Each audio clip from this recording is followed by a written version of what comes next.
Yes, we are live now. Hello friends, this is Imanshi and welcome to Let's Learn. सभी को good evening, नमस्कार, राम राम, सत श्री अकाल, अस्सलाम वालेकुम, what are you feel connected with. Start करेंगे आज का सेशन। मेगा प्रैक्टिस सेशन है इंग्लिश पेडागोजी का। 2 सब्जेक्ट हम कर चुके हैं, ये 3rd सब्जेक्ट है। 5 सब्जेक्ट टोटल हैं आपके। इसके बाद हम मैथ्स पेडागोजी और आपका हिंदी पेडागोजी भी करेंगे, लेकिन उससे पहले कल यानी 10 अगस्त को आपका मैराथन है, बहुत इंपॉर्टेंट रहेगा। कल से मैराथन शुरू करेंगे। हर एक दूसरे दिन यानी एवरी अल्टरनेटिव डे हम लोग एक सेशन का मैराथन रखेंगे। थोड़ी सी बफरिंग है, बफरिंग ने खून पी लिया है, ये वाले सीटेट की बैंड बजा दिया है, इतनी बफरिंग हुई है इस बार। पिछले लगभग 1 महीने से यही सब चल रहा है, बट क्या ही कर सकते हैं, कर रहे हैं इस पे जो भी कर सकते हैं, ताकि आगे दोबारा से ये चीज़ फेस ना करनी पड़े, एक बार हो जाए रिजॉल्व। तो चलिए खैर स्टार्ट करें। ये प्रैक्टिस सेशंस हैं, मेगा प्रैक्टिस सेशंस इनको इसलिए कहा जा रहा है क्योंकि ज़्यादा नंबर ऑफ क्वेश्चंस हैं और सेलेक्टेड क्वेश्चंस हैं जो आपको सिलेबस में देखने को मिलते हैं और पेपर में भी देखने को मिलते हैं बार बार, और देखने को मिल सकते हैं थोड़े बहुत ही लैंग्वेज चेंज के साथ। कई क्वेश्चंस डायरेक्ट भी देखने को मिलेंगे, बिल्कुल ठीक है ना। चलिए खैर आगे बढ़ते हैं और समझते हैं कहानी।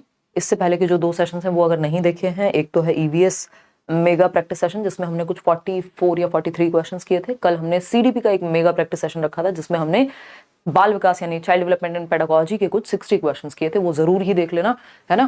बिल्कुल एज इट इज चीजें देखने को मिलेंगी। इसके अलावा आज हम इंग्लिश पेडागोजी कर रहे हैं। सबका इंग्लिश पेडागोजी सब्जेक्ट नहीं होता है, बट जिनका है उनको डायरेक्ट हेल्प मिलेगी एकदम क्वालिटी के साथ, है ना। स्टार्ट करते हैं और समझते हैं कहानी क्या है। कुछ हम 43-44 क्वेश्चंस के करीब करने वाले हैं। इसमें भी टेलीग्राम चैनल पर लेट्स लर्न स्क्वायर्ड आप सर्च करेंगे, 8,63,000 या 65,000 से ज्यादा लोग जुड़े हुए हैं। किसी भी फेक चैनल से, फेक वेबसाइट से मत जुड़िएगा। कोर्स लेना है तो करियर विल ऐप। और अगर हम बात करें पीडीएफ की, जो फ्री पीडीएफ आपको मिल रही है वो टेलीग्राम चैनल से मिल ही जा रही है, ठीक है ना। तो स्टार्ट करते हैं आज का सेशन। बाकी की दोनों पीडीएफ आपको विद आंसर्स मिल चुकी हैं मेगा सेशंस की, और लाइक शेयर सब्सक्राइब आप कर देंगे क्योंकि सेशन आपको पसंद ही आएगा बाय डिफॉल्ट। कल के लिए तैयार रहिएगा। नोटिफाई मी का ऑप्शन होता है मैराथन में, वो लगा करके आराम से, नोटिफिकेशन नहीं भी आए तो 9:15 तक अपना आ जाना है कल, ठीक है। क्वेश्चन नंबर 1 देखिएगा, फटाफट से समझते हैं क्वेश्चंस को, पोल में जवाब दीजिए। Given below are 2 statements about language learning, यानी भाषा को सीखने के बारे में 2 स्टेटमेंट्स हैं नीचे दिए हुए, गिवन बिलो ए और बी। एक स्टेटमेंट है ए, दूसरा स्टेटमेंट है बी, ठीक। Read the statements and choose the correct option. Statement पढ़ना है और सही यानी करेक्ट ऑप्शन को चूज आपको करके जवाब देना है। फटाफट से बताएंगे। पहला जो स्टेटमेंट है ए, ये कहता है an individual can learn a language at any age but it is easier to do so at a younger age. यानी एक इंडिविजुअल कभी भी भाषा सीख सकता है एट एनी एज। आप 50 की उम्र में भी एक नई भाषा सीख सकते हैं और आप 5 की उम्र में भी एक नई भाषा सीख सकते हैं, but it is easier to do so at a younger age. लेकिन आसान कब होता है भाषा को सीखना? जब आपकी उम्र कम होती है, क्योंकि आपका लैंग्वेज एक्विजिशन डिवाइस जो है वो ज्यादा आपका सेंसिटिव रहता है या ज्यादा बेटर काम करता है 5 साल से लेकर के 10 साल तक की उम्र तक, स्पेशली जो चाइल्डहुड वाला पीरियड है। तो अर्ली चाइल्डहुड जिसको हम कहते हैं सेंसिटिव या फास्टेस्ट पीरियड है फॉर लैंग्वेज डेवलपमेंट। तो ऐसा लैंग्वेज एक्विजिशन डिवाइस की बात कौन करता है? नॉम चॉम्स्की करते हैं। तो ये छोटी छोटी चीजें हैं जो इनडायरेक्टली हमारी कनेक्ट होनी चाहिए ताकि पेपर में हम आसानी से टैकल कर पाए। यूनिवर्सल ग्रामर की बात भी वही करते हैं। तो कम एज में अगर भाषा सीखी जाए, एक 5 साल का बच्चा जो आपके साथ अमेरिका शिफ्ट हुआ है, मान लीजिए आप एक पेरेंट हैं, हस्बैंड वाइफ, ठीक, और आपके साथ एक बच्चा आपका शिफ्ट हुआ है, ठीक, मान लिया, अच्छा लग रहा है मान करके, ठीक। तो इंडिया से आप अमेरिका शिफ्ट हो गए और आपका जो बच्चा है, अगर आप दोनों में से किसी एक को लैंग्वेज उतनी अच्छी नहीं आती है वहां की, यानी इंग्लिश बहुत अच्छी नहीं है आपकी, लेकिन आपके बच्चे की लैंग्वेज कुछ ही समय में आप देखेंगे उसकी ज्यादा फ्लुएंट या ज्यादा नेचुरल लैंग्वेज वो सीख जाएगा आपसे। उसको कम समय भी लगेगा, मतलब इजी होता है कम उम्र में भाषा को सीखना, ये बात कही जा रही है। बाकी भाषा आप सीख कभी भी सकते हैं, है ना। तो बिल्कुल आगे बढ़े। जैसे मैंने आपको, हालांकि ये बात अटकी रह गई, ये पढ़ के मुझे याद आ गया कि एग्जाम्पल दिया था कि मेरी मदर की इच्छा है अभी कि इंग्लिश सीखी जाए। वो थोड़ा बीमार हुई तो उनको समय मिला आराम करने का, तो उनके दिमाग में आइडियाज आए। हालांकि किसी ने आप में से हमारे लर्नर्स ने, किसी ने तो इंस्टाग्राम पे मेरे को मैसेज किया था, फिर मैं भूल गई हूँ, वो काम आगे नहीं बढ़ पाया। बट वो हिंदी की टीचर रही हैं जीवन भर और अभी हैं कुछ साल, तो अभी उनकी इंग्लिश सीखने की इच्छा है। तो ये क्या, वो किसी भी उम्र में आप सीख सकते हैं लैंग्वेज, कोई दिक्कत नहीं है, बस थोड़ा एफर्ट ज्यादा लगेगा। बी ऑप्शन क्या? Language can be learn through exposure, यानी कि भाषा एक्सपोजर के माध्यम से, यानी जब माहौल आपको मिलेगा तो आप भाषा सीखते हैं एक्सपोजर से, यानी पर्यावरण से, वातावरण से आप लैंग्वेज सीखते हैं। दोनों बातें सही है या नहीं है? बिल्कुल सही है भाई। ए स्टेटमेंट भी सही है और बी स्टेटमेंट भी सही है, कोई दिक्कत नहीं है, ठीक। Both A and R true. ऐसा थोड़ी है कि ए सही है बी गलत है, कि भाई यंग एज पे जल्दी सीखी जाती है, ये बात भी तो सही थी। ऐसा नहीं कि बी ही सही है या दोनों गलत हैं, जी नहीं, A option is the right answer, जो कि सुंदर सस्ता टिकाऊ जवाब था। आंख बंद करके भी आप दे सकते हैं, बट कुछ एक्स्ट्रा चीजें जानना जरूरी है। लैंग्वेज एक्विजिशन डिवाइस की फुल फॉर्म लिख के बताना जरा।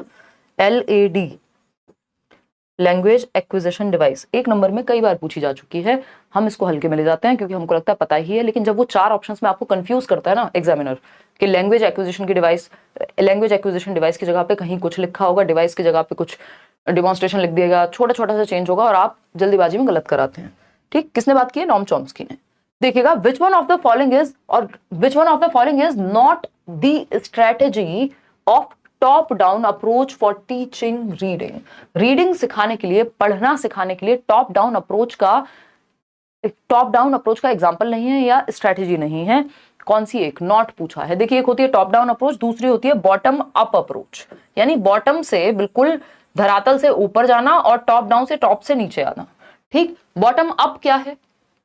यानी जो बॉटम अप का एग्जाम्पल होगा वो टॉप डाउन का उदाहरण नहीं होगा। It includes guessing meaning from pictures. देखिए, टॉप डाउन में क्या होता है, आप या तो पिक्चर्स के थ्रू या पूरी स्टोरी से एक सार निकालते हैं, है ना, चाहे कुछ वर्ड्स आपको समझ ना आ रहे हो, तो ये टॉप डाउन का उदाहरण है। बिल्कुल सही बात है कि पिक्चर्स से आप आइडिया ले रहे हैं। ठीक, कोई मूवी देखने गए इंग्लिश की, इंग्लिश बहुत अच्छे से नहीं आती है, बट आप आइडिया लगा रहे हैं वो स्टोरी देख करके कि क्या चल रहा है, थोड़ा सुन करके समझ करके, जरूरी नहीं आपको एक एक वर्ड का मीनिंग ही पता है, तो ये टॉप डाउन अप्रोच है। फिर क्या है? It includes teaching letters of the alphabet, their sounds and meaning of individual words.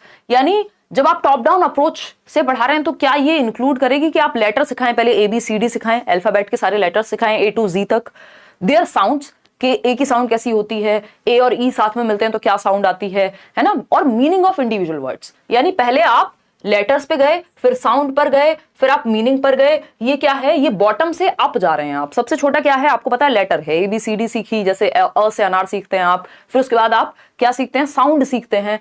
फिर उसके बाद केस भाई री बोलते हैं इसको, री से ऋषि जो हम बात करते हैं, है ना, तो आप साउंड सीखते हैं। फिर उसके बाद आप वावल सीख रहे हैं कि भाई AEIOU जो है वावल होते हैं। फिर इसके अलावा अगर हम बात कर रहे हैं, फिर आप वर्ड सीखते हैं, फिर उनका मीनिंग सीखते हैं, फिर आप एक सेंटेंस सीखते हैं, फिर एक फ्रेज को पढ़ पाते हैं, फिर एक पैराग्राफ पढ़ते हैं, फिर स्टोरी पढ़ते हैं। ये बॉटम से अप की तरफ जा रहा है, लेकिन डायरेक्ट स्टोरी से मीनिंग निकालना टॉप डाउन है।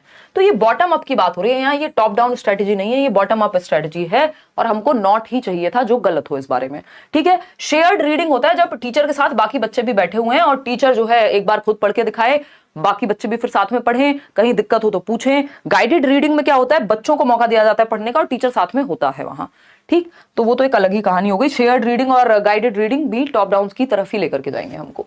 ठीक, क्वेश्चन नंबर 3 देखिएगा, क्योंकि गाइडेड रीडिंग या शेयर्ड रीडिंग में ऐसा नहीं है ना आप अल्फाबेट सिखा रहे होंगे। क्वेश्चन नंबर 3 देखिएगा, the emphasis of grammar in context is. ये क्वेश्चन जन्म जन्मांतर से आता रहा है, आई मीन 2011 से, जब से सीटेट है तब से आता रहा है और आता रहेगा, कि ग्रामर को कॉन्टेक्स्ट में सिखाने पे जोर क्यों दिया जाता है, यानी व्याकरण को संदर्भ में सिखाने पे क्यों जोर देते हैं हम। संदर्भ क्या होता है? एक स्टोरी पढ़ रहे हैं, उसके बीच में कोई वर्ड आया और उसको उसी से समझ लिया कि अच्छा ये संदर्भ में ये शब्द जो है ऐसे यूज होता है। भाई एक स्टोरी में लिखा हुआ है कि शी ओपन द डोर, अब ओपन का मतलब नहीं पता, लेकिन आपको कॉन्टेक्स्ट में समझ आ गया कि ये ईडी लगा हुआ है ओपन के साथ, सेकंड फॉर्म है, तो आप ग्रामर सीख रहे हैं लेकिन कॉन्टेक्स्ट में सीख रहे हैं। या जो डिफिकल्ट वर्ड्स आपके चैप्टर में आते हैं उनको टीचर अलग से लिखवा देती थी, फॉर्म्स आप सीख रहे हैं, है ना, अलग से नहीं लेकिन कॉन्टेक्स्ट में। जब आप स्टोरी पढ़ रहे हैं तब आपको समझ आ गया हाँ ईडी यहां लगता है। कई लोग होते हैं ना जो इंग्लिश मीडियम वाले बच्चे स्पेशली, तो उनका क्या है, ग्रामर बेशक स्ट्रांग नहीं है बट कॉन्टेक्स्ट में ग्रामर पढ़ी हुई है उन्होंने, उतनी स्टोरी पढ़ी हुई है, उतनी सारी उन्होंने उसको यूज किया हुआ है बोलने में कि उनको ग्रामर का रूल बेशक ना पता हो। उन्होंने वो जो यूपी बोर्ड में चलती थी, मुझे याद आ गया, न्यू स्टाइल की बुक, वो अलग से उसके रट्टे ना लगाए हों कि वर्ब की कौन सी फॉर्म क्या होती है, बट उनको कॉन्टेक्स्ट में पता होता है ग्रामर का। तो ग्रामर को कॉन्टेक्स्ट में सिखाना चाहिए, वही बेहतर तरीका है, बजाय कि आइसोलेटेड रूल्स को रटवाया जाए। ठीक, तो the emphasis of grammar in context is on internalising the rules of language. ये बात एकदम सही है, लेकिन आप लोग कह रहे हैं सी ऑप्शन। शर्म नहीं आती है क्या? है, देखिएगा एक बार, समझते हैं, क्वेश्चन देखते हैं। अगर हम बात करें क्वेश्चन की, the emphasis of grammar in context is on, context में ग्रामर सिखाने पे जोर क्यों देते हैं? मेमोराइजिंग द रूल्स, नहीं, मेमोराइज करने की तो बात ही नहीं है, कॉन्टेक्स्ट में मेमोराइज नहीं कराया जाता, अलग से जब आप ग्रामर रूल्स सिखाएंगे तब बात आती है मेमोराइज की। Using grammar translation method to teach the content, देखिए ग्रामर ट्रांसलेशन मेथड जो है वो कोई कॉन्टेक्स्ट में ग्रामर नहीं सिखाता है। ग्रामर ट्रांसलेशन मेथड आपका प्रॉपर फोकस करता है, उसको आप ट्रांसलेट करेंगे किसमें, अपनी भाषा में। ग्रामर ट्रांसलेशन में दो भाषाओं का इस्तेमाल होता है, मदर टंग का इस्तेमाल होता है इसमें, है ना, मातृभाषा का इस्तेमाल करते हैं लोग। और किस लिए कि आपको अच्छा ये समझ में नहीं आ रहा है, ये वैसी सी बात है जो आपकी किताबें, इंग्लिश की किताबें हैं लेकिन, या ग्रामर की किताबें हैं बट उसमें आधी से ज्यादा हिंदी लिखी हुई है, क्योंकि आपको ट्रांसलेट करके समझ में आता है, रूल्स रटने हैं उसमें। फिर ये कॉन्टेक्स्ट में ग्रामर नहीं सिखाता, ग्रामर ट्रांसलेशन मेथड। इसके चक्कर में बिल्कुल ना पड़े। ओल्डेस्ट मेथड कहा जाता है इसको, ट्रेडिशनल वे भी कहते हैं। ओवर जनरलाइजेशन ऑफ रूल्स होता है कि बच्चे को जहां, भाई अगर बच्चे को लगाना था वेंट लिखना था, गो की सेकंड फॉर्म वेंट होगी, ठीक, लेकिन बच्चे ने क्या लिख दिया, इसी में ईडी लगा दिया, गोड बना दिया, जो कि कोई वर्ड नहीं है, तो ओवर जनरलाइज कर लिया उसने रूल्स को। जो रूल्स उसने याद किए थे उनको ओवर जनरलाइज कर लिया, अति सामान्यीकरण कर लिया है नियमों का। तो यहां पे जो सिंपल आंसर है वो internalising the rules of language. यानी जो जोर है ग्रामर एंड कॉन्टेक्स्ट पे वो इसलिए है ताकि जो रूल्स हैं लैंग्वेज के वो इंटरनलाइज हो जाएं, आत्मसात हो जाएं, आपके दिमाग में भर जाएं, फिर आपको अलग से सोचना ना पड़े, क्योंकि आपने ग्रामर को कॉन्टेक्स्ट में पढ़ा है। जब कोई चैप्टर पढ़ रहे थे उसी के बीच में आपने देख लिया कि अच्छा इस वर्ड का मीनिंग ये होता है, या फिर इसकी फॉर्म ये होती है, या सेंटेंस ऐसे बनता है ना, या वर्ब की ये दूसरी फॉर्म आई हुई है। ग्रामर को आपने संदर्भ में ही सीख लिया। समझ पा रहे हैं बात को? कल किसी ने बहुत अच्छा कमेंट भी किया था, वो मुझसे गलती से हाइड हो गया, उन्होंने इंटरनलाइजेशन की ही बात की थी, कॉन्सेप्ट्स की। तो इंटरनलाइजेशन मतलब आत्मसात कर लिया है आपने, अपने अंदर समाहित हो गया वो ग्रामर के जो कॉन्टेक्स्ट के थ्रू, रट्टे नहीं लगाए अलग से, जो कि ग्रामर ट्रांसलेशन मेथड में थोड़ा सा दिक्कत वहां होती है, क्योंकि आप अलग से ग्रामर सीख रहे हैं वहां। क्वेश्चन नंबर 4 देखिएगा, other subject such as science, mathematics, history, geography, arts and crafts, physical education etc. offer context for using language in purposeful and interesting ways. This shows dash is followed. मतलब कि अगर आप other subject such as, भाई आप science पढ़ रहे हैं, maths पढ़ रहे हैं, हिस्ट्री पढ़ रहे हैं, ज्योग्राफी पढ़ रहे हैं, आर्ट क्राफ्ट पढ़ रहे हैं, आर्ट एंड क्राफ्ट पढ़ रहे हैं, फिजिकल एजुकेशन पढ़ रहे हैं, offer context for using language in purposeful and interesting veg. भाई जब आप हिस्ट्री भी पढ़ रहे हैं तब भी तो आप भाषा के माध्यम से ही पढ़ रहे हैं ना, कि भाई हड़प्पा सभ्यता में ये हुआ था, वहां ये हुआ था, मॉडर्न हिस्ट्री में ये है, लेकिन लैंग्वेज के ही माध्यम से तो आप इतिहास को जान पा रहे हैं। या आर्ट एंड क्राफ्ट में भी तो कोई तो लैंग्वेज होगी, मैथमेटिक्स में भी जो क्वेश्चन लिखा हुआ है या टीचर जिसमें समझाने की कोशिश कर रहा है वो भाषा ही तो है। तो ऐसा कौन सा सब्जेक्ट है जिसमें हम भाषा को नहीं सीखते हैं, या जिसके माध्यम से हम या जिस सब्जेक्ट को हम भाषा के माध्यम से नहीं सीखते हैं? यानी लैंग्वेज हर जगह है, तो इसको हम लैंग्वेज अक्रॉस करिकुलम कह रहे हैं। एकदम सही जवाब दे रहे हैं, कुछ ही लोग दे पा रहे हैं लेकिन कंफ्यूज हैं कई सारे लोग। मतलब जब आप अदर सब्जेक्ट्स, जैसे कि इतने सारे सब्जेक्ट्स का यहाँ पे नाम दे दिया, offer context for using language in purposeful and interesting ways. This shows dash is followed. यानी आप भाषा को इंटरेस्टिंगली, जब आप एक हिस्ट्री की कहानी पढ़ रहे हैं तो आप भाषा भी सीख रहे हैं, और जब आप भाषा सीख रहे हैं तो आप कोई और सब्जेक्ट भी सीख रहे हैं। यानी हर एक सब्जेक्ट की अपनी भाषा होती है। तो भाषा, लैंग्वेज अक्रॉस करिकुलम, यानी जैसे अगर हिंदी मीडियम की हम बात करें तो हिंदी मीडियम में आप हिस्ट्री पढ़ रहे हैं तो भी हिंदी में पढ़ रहे हैं, आप साइंस पढ़ रहे हैं तो विज्ञान भी हिंदी में पढ़ रहे हैं। तो वो एक भाषा है जो अक्रॉस द करिकुलम फॉलो हो रही है। पूरे करिकुलम में जितने भी सब्जेक्ट्स हैं उसको पढ़ाने के लिए एक लैंग्वेज का प्रयोग हो रहा है, और वो लैंग्वेज को आप बेहतर तरीके से पर्पसफुली समझ पाते हैं क्योंकि वो अलग अलग विषयों में इस्तेमाल हो रही है। तो चाहे वो हिंदी हो चाहे वो इंग्लिश हो, इसको लैंग्वेज अक्रॉस करिकुलम कहते हैं, जब सारे सब्जेक्ट्स एक भाषा में पढ़ाए जा रहे हों। LAC इसकी फुल फॉर्म भी पूछी जा चुकी है previously, LAC, language across curriculum. ठीक, लैंग्वेज इंटीग्रेशन, इसमें इंटीग्रेट नहीं कर लिया, कोई एक्विजिशन की बात नहीं हुई कि आप बच्चे ने घर में जब भाषा सीख लेता है वो एक्वायर कर लेता है, उसको एक्विजिशन कहते हैं, भाषा अर्जन। कॉम्प्रिहेंशन होता है समझना भाषा को, जबकि यहाँ बात कुछ और चल रही थी। तो इसको लैंग्वेज अक्रॉस करिकुलम कहते हैं, जब आप बाकी सब्जेक्ट्स भी एक भाषा के माध्यम से समझते हैं। ठीक, क्वेश्चन नंबर 5 देखिएगा एक बार, ये क्या कहता है। क्वेश्चन नंबर 5 देखिएगा, थोड़ा सा समझने पे फोकस करना है क्वेश्चंस को। अगर हम सेंस नहीं निकाल पाए, अगर हम सिर्फ वर्ड मीनिंग, या हमारा फोकस इस बात पे ही रह गया कि भाई एक एक वर्ड का हम अलग अलग से मीनिंग कॉन्टेक्स्ट में समझना है कि पूछा क्या है क्वेश्चन ने। ठीक है जी। अगर हम बात करें क्वेश्चन नंबर 5 की, before reading a story allowed, यानी जब आप प्रॉपर सास्वर वाचन कर रहे हैं किसी एक स्टोरी का, किसी एक कहानी का, उससे पहले, भाई टीचर होता है ना कई बार खुद से लाउडली पढ़ रहा है, तो जब लाउड वाचन से पहले, या जो सास्वर वाचन है, before reading a story aloud to the class Miss Reema, a language teacher. Miss Reema एक लैंग्वेज टीचर है, कौन सी कक्षा की? 7वीं कक्षा की। Make sure to be thoroughly prepared before going to the class. वो थॉरोली प्रिपेयर्ड होना चाहती हैं। जैसे ये क्वेश्चंस आपके सामने आए हैं, या जो क्लास चल रही है, हर दिन एक लेसन प्लानिंग लगती है, एक PPT बनेगी, PDF बनेगी, एक प्रॉपर आंसर की का विश्लेषण किया जाएगा। ऐसा नहीं है मेरा मन जो किया वो आपको आंसर बता दिया, है ना। कई बार मन करते हुए भी नहीं बताओगे, क्योंकि किस एग्जाम के लिए पढ़ रहे हैं वो सारी चीजें देखी जाएगी। ठीक है ना।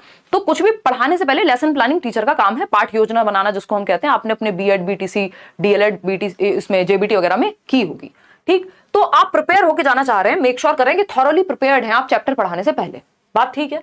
Which one of the following in your opinion is least important for reading aloud in the class and should not be done by Miss Reema? यानी आपकी ओपिनियन में जब मिस रीमा क्लास में सस्वर वाचन करने जा रही हैं, जोर से बोल करके लाउड रीडिंग करने जा रही हैं, तो कौन सी एक चीज सबसे कम महत्वपूर्ण है प्रेपरेशन के दौरान? जो उनकी प्रेपरेशन है उसमें सबसे कम महत्वपूर्ण चीज क्या होगी जिसको नहीं किया जाना चाहिए मिस रीमा के द्वारा? पहला ऑप्शन है read the story several times first, यानी मिस रीमा खुद उस स्टोरी को पढ़ें 2-4 बार, भाई तभी तो अच्छी लाउड रीडिंग कर पाएंगी। कहीं उनको भी, भाई टीचर है, भगवान थोड़ी है ना, ऐसा थोड़ी ओमनीपोटेंट है कि सब कुछ पता ही होगा, ओमनीजिएंट पोटेंट व्हाटएवर। तो अगर हम बात करते थे कि अगर हम देखें तो टीचर भी पढ़ के उसको भी कहीं डिफिकल्टी आ सकती है, या जब तक वो खुद प्रिपेयर्ड नहीं है तो उसको सेवरल टाइम्स वो स्टोरी पहले पढ़नी चाहिए जब लाउड रीडिंग से पहले। आपका इंटोनेशन, आवाज में उतार चढ़ाव ठीक है कि नहीं है, आपका प्रोनाउंसिएशन ठीक है कि नहीं है, बहुत सारी चीजें होंगी, जो कुछ वर्ड्स ऐसे होंगे जो खुद नहीं पता होंगे टीचर को, हो सकता है कहीं कंफ्यूजन हो, तो वो सब सेवरल टाइम्स पढ़ने के बाद ही पता लगेगा। तो ये काम तो किया जाना चाहिए। Look up the vocabulary she might be uncertain about, कुछ ऐसे शब्दार्थ हो सकते हैं, कुछ ऐसे वोकैब हो सकती है जिसको लेकर के टीचर को कंफ्यूजन हो या अनसर्टेन हो, श्योर ना हो उसके जवाब को लेकर के, तो वो भी लुकअप करना है, मतलब सर्च कर लेना है या डिक्शनरी से देखना है ना, उसके मतलब को समझ लेना है जहां पे जिन शब्दों में, जिस वोकैब में दिक्कत है। सी ऑप्शन है plan for a pre reading activity.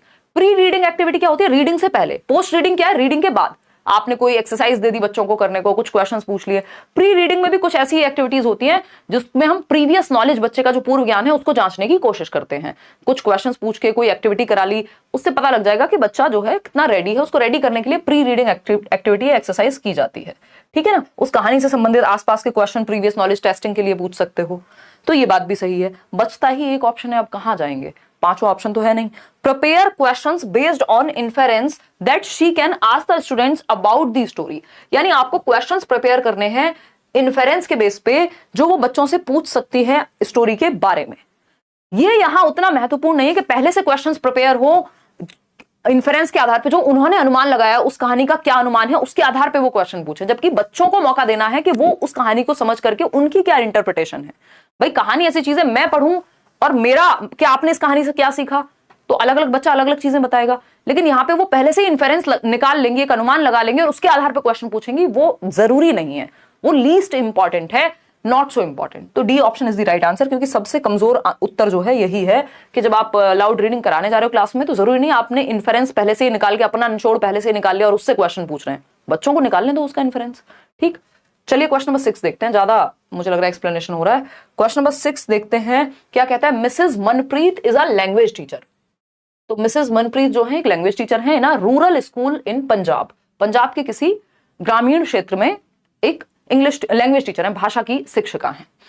While teaching in a secondary class, 9वीं 10वीं में कहीं पढ़ा रही होंगी madam, she uses radio as a resource in her language class. Radio का इस्तेमाल किया एक रिसोर्स के रूप में, एक संसाधन के रूप में, कि भाई रेडियो में भी समाचार आते हैं और भी कुछ कहानियां किस्से आते हैं, वो सब वहां पे हो सकता है रेडियो पे उन्होंने कुछ सुनाने के लिए बच्चों को यूज किया रेडियो। जबकि रेडियो किसमें आता है?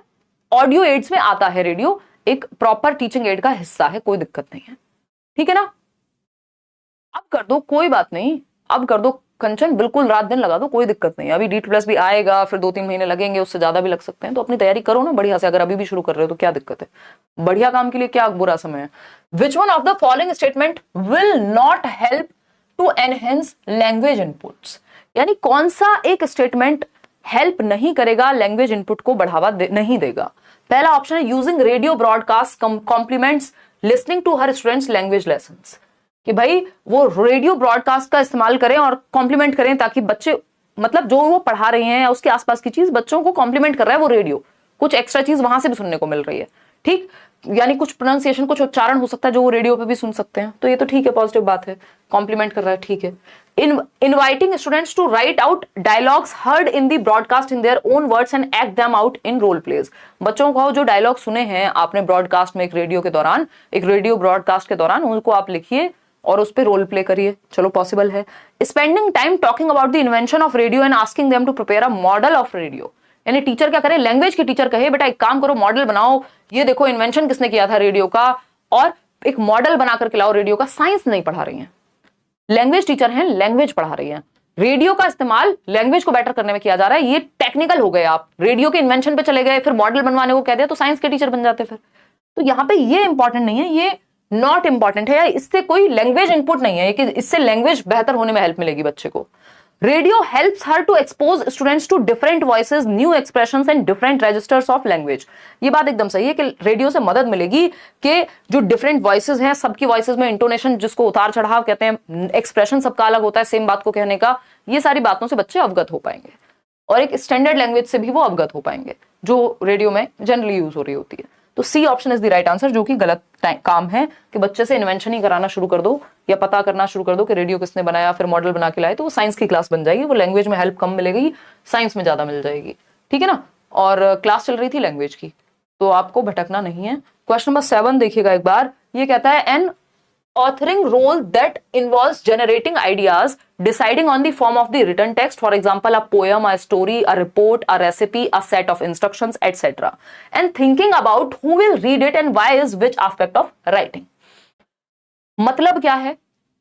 मतलब है कि एक ऑथरिंग रोल है, यानी आप कुछ लिख रहे हैं, एक ऑथर का रोल मिला हुआ है आपको, that involves generating ideas, deciding on the form of the written text। एक रोल है आपका जिसमें आपको ये सोचना है कि आइडियाज जनरेट करने हैं, किस फॉर्म में रिटन टेक्स्ट होना चाहिए, बहुत ही क्लिष्ट भाषा में, यानी बहुत स्टैंडर्ड, बहुत एलीट लैंग्वेज में होना चाहिए, शशि थरूर टाइप्स, है ना, वैसी वाली इंग्लिश होनी चाहिए उस एक पैराग्राफ की, जो भी आप लिख रहे हैं वो पीस ऑफ राइटिंग, या फिर एक पोएम हो सकती है, एक स्टोरी हो सकती है, एक रिपोर्ट हो सकती है, रेसिपी हो सकती है, सेट ऑफ इंस्ट्रक्शंस किस तरह के होने चाहिए, वो आप इस बेसिस पे निर्धारित करेंगे कि कौन सी भाषा का आप इस्तेमाल करेंगे, इजी लैंग्वेज का इस्तेमाल करेंगे, टेक्निकल लैंग्वेज लिखेंगे बहुत, इस बेसिस पे कि thinking about who will read it. अगर आप रेसिपी लिख रहे हैं जो बहुत सारी हाउसवाइफ्स पढ़ेंगे या बहुत सारे सिंगल्स पढ़ेंगे या मेल्स पढ़ेंगे जिनको खाना बनाना सीखना है, तो वो आसान भाषा में होगी, वो आम जनता की भाषा में होगी, ठीक है ना। अगर आप बच्चों के लिए लिख रहे हैं, बच्चों की कहानियां हैं, बाल साहित्य जिसको हम कहते हैं, जो आपका चिल्ड्रंस लिटरेचर है, वो एक अलग भाषा में होगी। तो क्योंकि हमारी वो ऑडियंस कौन है, या हमारे श्रोता या पढ़ने वाले पाठक कौन है, अगर मैं कहूं यहां पे, तो कौन पढ़ेगा, इस आधार पे आप क्या करते हैं, जनरेट करते हैं आइडियाज, और क्या लिखा जाना चाहिए इस आधार पे तय होगा कि कौन पढ़ने वाला है, किसके लिए वो चीज, टारगेट ऑडियंस क्या है उस चीज की, ठीक है ना। तो अगर हम बात करें, कोई यूपीएससी की तैयारी करने वाला सीटेट की क्लास में बैठेगा, सेंस नहीं है ना, उसी तरह से तो ये क्वेश्चंस किस चीज को ध्यान में रख करके बनाए गए हैं, जो लोग सीटेट की तैयारी कर रहे हैं, जिनको पेपर देना है परसों जाकर के, परसों मतलब 2-4-6 दिन बाद, 10 दिन बाद, तो ये कॉम्पोजिशन में आता है। किसमें आता है? ये कॉम्पोजिशन में आता है। ट्रांसक्रिप्शन सिंपल है कि सबटाइटल चल रहे हैं जब आप इंग्लिश मूवी देख रहे हैं, यानी जब ऑडियो को या फिर समझने में मदद करने को लेकर के साउंड को जब हम लैंग्वेज फॉर्म में लिख रहे हैं ताकि समझ में आसानी से आ सके, वो ट्रांसक्रिप्शन है, ठीक है ना, जो सबटाइटल्स मूवी में आ रहे हैं आपके सामने। फ्री राइटिंग होता है जो आपका मन किया किसी एक टॉपिक पे, जो आपके अंदर से नेचुरली आ रहा है वो लिख रहे हैं आप। राइटिंग अबाउट राइटिंग के राइटिंग कैसे लिखी है, तो फिर आप क्रिटिक का रोल प्ले कर रहे हैं, तो ये कॉम्पोजिशन के अंदर आता है, जिसमें हम ये सब डिसाइड करते हैं कि किसके लिए कोई टेक्स्ट लिखा जा रहा है, उस तरह की ही फिर हम लैंग्वेज का प्रयोग करेंगे। क्वेश्चन नंबर 8 देखिएगा, जवाब दीजिएगा फटाफट से। क्वेश्चन नंबर 8 क्या कहता है भाई, a teacher divided the students in different groups for a task and then she distributed magazine articles, newspaper articles, film advertisement, sport report, restaurant menu card and tourist information brochures to the groups. The material used by the teacher is referred to as.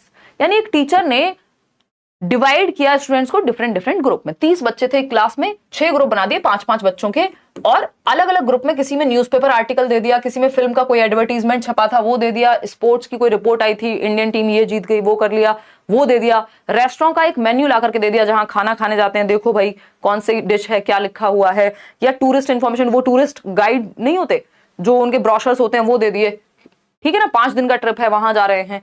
इस material को क्या कहते हैं? एक question इस पे जरूर आता है हर साल।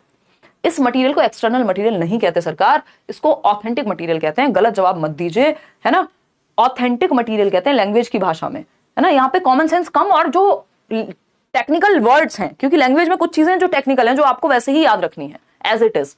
ऑथेंटिक मटेरियल ये कहलाता है। एक्सटर्नल मटेरियल आप अपनी समझ के लिए इसको समझ सकते हो कि हाँ एक्सटर्नली तो है, ये बाहर से तो आया सारा मटेरियल, लेकिन इसका जो प्रॉपर टर्मिनोलॉजी है ना, पिताजी को बाप नहीं कह देते ना, सीधे ही पिताजी ही कहते हैं, तो ये वही वाली बात है। यहाँ पे बात बराबर ही एक्सटर्नली है, मान लिया हमने एक्सटर्नल मटेरियल है, बट इसकी जो टर्मिनोलॉजी है ना, इतना खराब एग्जांपल यूज किया मैंने, इसकी जो टर्मिनोलॉजी है वो है ऑथेंटिक मटेरियल।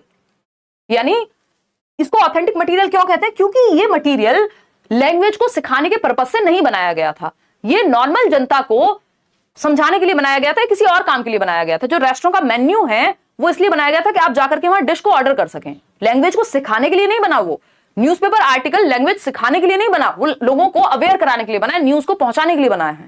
ठीक, तो उस बात को यहां पर पे हम क्या कहेंगे कि ऑथेंटिक मटेरियल इसलिए क्योंकि पर्पस किसी और चीज के लिए बना था, उसको हम क्लासरूम में रियल ऑथेंटिक मटेरियल को ले आए जो डिफरेंट डिफरेंट एरियाज में यूज हो रहा था, है ना। तो इसको कॉमन सेंस से नहीं, जो टेक्निकल है भाषा में का जहां पे जो इस्तेमाल है, जो वर्ड जिस चीज के लिए बना है उस तरीके से समझना पड़ेगा, नहीं तो गड़बड़ हो जाएगी। एग्जाम्पल आप ध्यान रखेंगे, बहुत खराब एग्जाम्पल था बट काम का है, ठीक है ना। स्कोलास्टिक मटेरियल यानी ये सिर्फ ऐसा तो नहीं है कि पढ़ाने के लिए यूज हो रहा हो, है ना। पढ़ाने के लिए यूज हो रहा हो स्कोलास्टिक मटेरियल तो वो हुआ ना जो स्कूल में पढ़ने लिखने में ही काम आए। नेचुरल मटेरियल, इसको नेचुरल भी नहीं कहते, ऑथेंटिक मटेरियल कहते हैं। हर साल क्वेश्चन पूछा जाता है। अगर क्लासरूम में कोई आपका रिपोर्ट आ रही है, न्यूज रिपोर्ट, कोई आप बाहर से एक वो लेके आ जा रहे हो पैम्पलेट जिसमें कुछ बेचने के लिए, जैसे आपके घर में आते होंगे ना वो इंटरनेट लगवा लो तो वो पूरा आएगा, या ये कोर्स चल रहा है कहीं, या फिर जब चुनाव आते हैं तो लोग घर में डाल करके जाते हैं वो छोटे छोटे पैम्पलेट्स, वो सब क्या है? ऑथेंटिक मटेरियल है, क्योंकि वो बनाए किसी और पर्पस के लिए गए, नॉर्मल लैंग्वेज यूज के लिए, लेकिन आप जब उनको क्लासरूम में ले आए जहां लैंग्वेज सिखाई जा रही है तो वो ऑथेंटिक मटेरियल बन गया। कि वो सिर्फ इसलिए नहीं बनाया कि आपको पढ़ाने के लिए बनाई गई है वो किताब, वो इन जनरल लैंग्वेज कहां रियलिटी में यूज हो रही है ऑथेंटिकली, उसके लिए बना है। एक नंबर का क्वेश्चन है ये पूरा, और हर बार आता है लगभग। तो ये ऑथेंटिक मटेरियल है। इनमें से कुछ भी आपको दिख जाए पेपर में कि एडवर्टीजमेंट की बात हुई है, रिपोर्ट की बात हुई है, न्यूज़पेपर आर्टिकल की बात हुई है, मेन्यू कार्ड की बात हो रही है, किसी पैम्पलेट की बात हो रही है, किसी आर्टिकल की बात हो रही है जो बाहर से क्लासरूम में लाया गया है, तो वो ऑथेंटिक मटेरियल है। क्वेश्चन नंबर 9 देखिएगा एक बार।